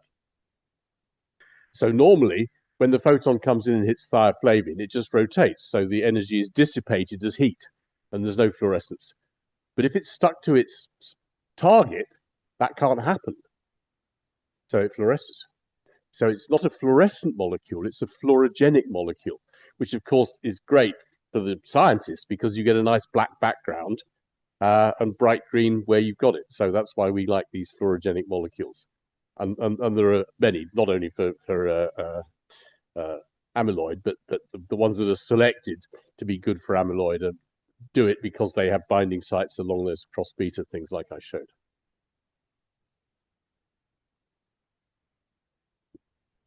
That's great. I mean, I thought it was so amazing to see my own results. I had severe microclots and I went through, I think, 4 different tests, one at the beginning of treatment, and then kept checking the levels throughout treatment until we could make sure that they were no longer a threat, right? And it was just very remarkable to show, my friends were like, oh my God, there's flubber inside of you, because they show up these bright green. And so, I was like, yes, I am diagnosed with having flubber. Like this is, the official legitimate diagnosis. But it really was remarkable throughout treatment to describe how it felt to people. Obviously, dysautonomia, blood pooling in the legs, blood pooling in the stomach kind of feeling, and some venous uh, congestion, spinal issues like tethered cord that were pushing down on my legs, pressuring vasculature. But it felt like, my body could kind of breathe in a unique way for the first time that I couldn't remember the last time I had felt like that. And so my legs felt less heavy, didn't really feel like cement blocks anymore as I was trying to, walk around. And being mobile, walking became more easy. So, there are a I lot mean, for me as a non-clinician who isn't used to curing anyone of anything, hearing these stories is great. We just, very much happy that something we discovered may actually help people. So, we like that. Sure. And I do appreciate, we will bring this subject up in a future time that you guys, Jordan, Resia, Jill, like people have started to look into vaccine injury research too to see, okay, what are the specific issues for spike protein, persistence in vaccine injured patients compared to patients with long COVID, and that you have studied MECFS patients who never got COVID too to show that, these are persisting issues in those subsets of patients. Because a lot of patients who had MECFS before COVID also ended up getting long COVID, but they might have already had some of these issues to begin with, and then after they got COVID and long COVID, it compounded later. Um, could you, Dr. Kell, briefly discuss kind of the results or what you found in that paper when you were comparing the long COVID and MECFS populations, and also, your hopes for studying the vaccine-injured subsets. So we've started with that. I'll paste there's a preprint out on that. And let me just look at it if I can find it quickly, which I can't immediately. Maybe it's in. I'll paste it in a mo. So we have started looking. It's very difficult to discriminate because there's so many, people have been exposed. So the paper I did paste in there by Caroline Dalton and co. She also looked at the relationship between microclot burden and severity and found that it was pretty clear relationship, which we've largely not done. And we're sort of increasing the quantitative nature, the different measurands on every clot. Obviously, the proteomics is the thing as well. And at the first level, we find these things everywhere, including in MECFS and so forth. So it's clear that the phenomena are general. Certainly, we know that vaccine-injured people also have these things, but this isn't surprising, given that the spike is the spike, and we've shown that in a test tube that the spike will cause the microclotting, and that the Omicron variant, which is less virulent, is also less clotogenic, which is a good control, implying that the clotting is on the disease pathway, not a side issue. So all of that's been shown. What we want to do in the future is focus on finding things that stop it happening. And we're pretty clear of the sorts of molecules that will do that. And we have our assays in test tubes where you can look for them. And then, of course, you can suggest it to people in mice, because we're looking basically at nutraceuticals and natural products, because there's no way we're going to be able to end up trying to develop a new drug because it will take too long and it costs hundreds of millions of dollars. Right. And some of the drugs and treatments, as we mentioned, are suitable now that we have been using, in medicine for quite a while too. So there are always some outlying patients that really struggle, tough cases like Dr. or Jill was mentioning, that do and Yako's got a few too. I mean, maybe about right. we published some stats on this, but maybe about 15% are recalcitrant to treatment, and he genuinely doesn't know why. Otherwise, he'd have fixed it. So drug development is important, but by all means, we can do what we can in the meanwhile. Yeah, and we were talking a little bit about rutin, which there's a lot more evidence for its effect on the actual endothelial lining, but there is some evidence for certain types of clotting, so if we can identify subtypes that it would be effective for, that might be an avenue. It's not going to be universal, certainly, but with there's lots of polyphenols that have been shown to inhibit amyloidogenic clotting of classical amyloidoses like A beta and synuclein and so forth. Right. So the right compound to the right, problem. Yeah. And when we're discussing treatments, we've kind of hammered this point before, but not everyone can do the same treatments for some sort of comorbidity issue, genetic issue. Like when we were talking about nattokinase and lumbar kinase, those can trigger some mast cell symptoms to become worse in patients. So I was one of those. I had to look across the board of those and be like, which one might be the least flary for my MCAS, and it did flare my MCAS. So yes, I was on Sarah. And then I had to take a histamine probiotic to cope with the symptoms from that, So, you have backups for your mainline treatments that you're trying, even if it's not a long-term thing, even if it's something you only try for a couple of months to clear out some issues. Yeah. Get some rotation. And you could use recombinant enzyme, but then you'd have to jump through a whole lot of regulatory hoops for that. I mean, in the paper that we published, we used recombinant enzyme to avoid adding anything we didn't want to add. But we made it in our own labs. Right.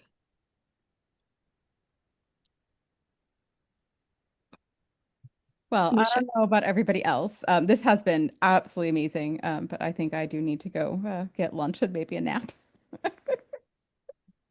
But I will absolutely catch up with you, Dr. Kell. I have quite a long bibliography at this point because I've been looking into this for about 2 years now. One That's great, patient, and we can arrange to do a Zoom one-to-one Sure, anyway sure. as well. Yeah. So Absolutely. one patient in the Q&A just asked for Vaxinjury, how are people testing for prior infections to rule out that the vax is the cause and not only the trigger? Dr. Vaughn, how do that's you what I go? said. That is the real problem. Right. It's close to impossible. And equally, some people are completely asymptomatic for the acute phase, and yet get long COVID. And the Exactly. the demographic of long COVID is completely different from that of acute COVID. The people Mhm. who got acute COVID, at least in the early phase, were old fat men. The people who tending to get long COVID are thinner, younger ladies. Yes, and discussing Hand with wavy, vaccine injured patients, some of them, didn't understand or realize at first that they did have a COVID infection they were unaware of because it was asymptomatic or yeah. because they thought it was just a cold, they thought it was something else. I always talk to people, my recommendation is to try to establish with an MECFS doctor, because a lot of acute infectious disease doctors don't understand that there are separate testing parameters for acute infections versus chronic infections. It might even be the same sort of test, but the results differentiate between chronic persistence and the acute period. And similarly, the treatments might even be the same treatments, but it's a different dosage, it's a different regimen, for acute versus chronic. And so by checking basically persistence, right, and seeing what persistence you might have, maybe it's Epstein-Barr virus, COVID might have reactivated that for you. Maybe you had Bartonella, maybe you have any one of the chronic things. You've got people with HIV, with,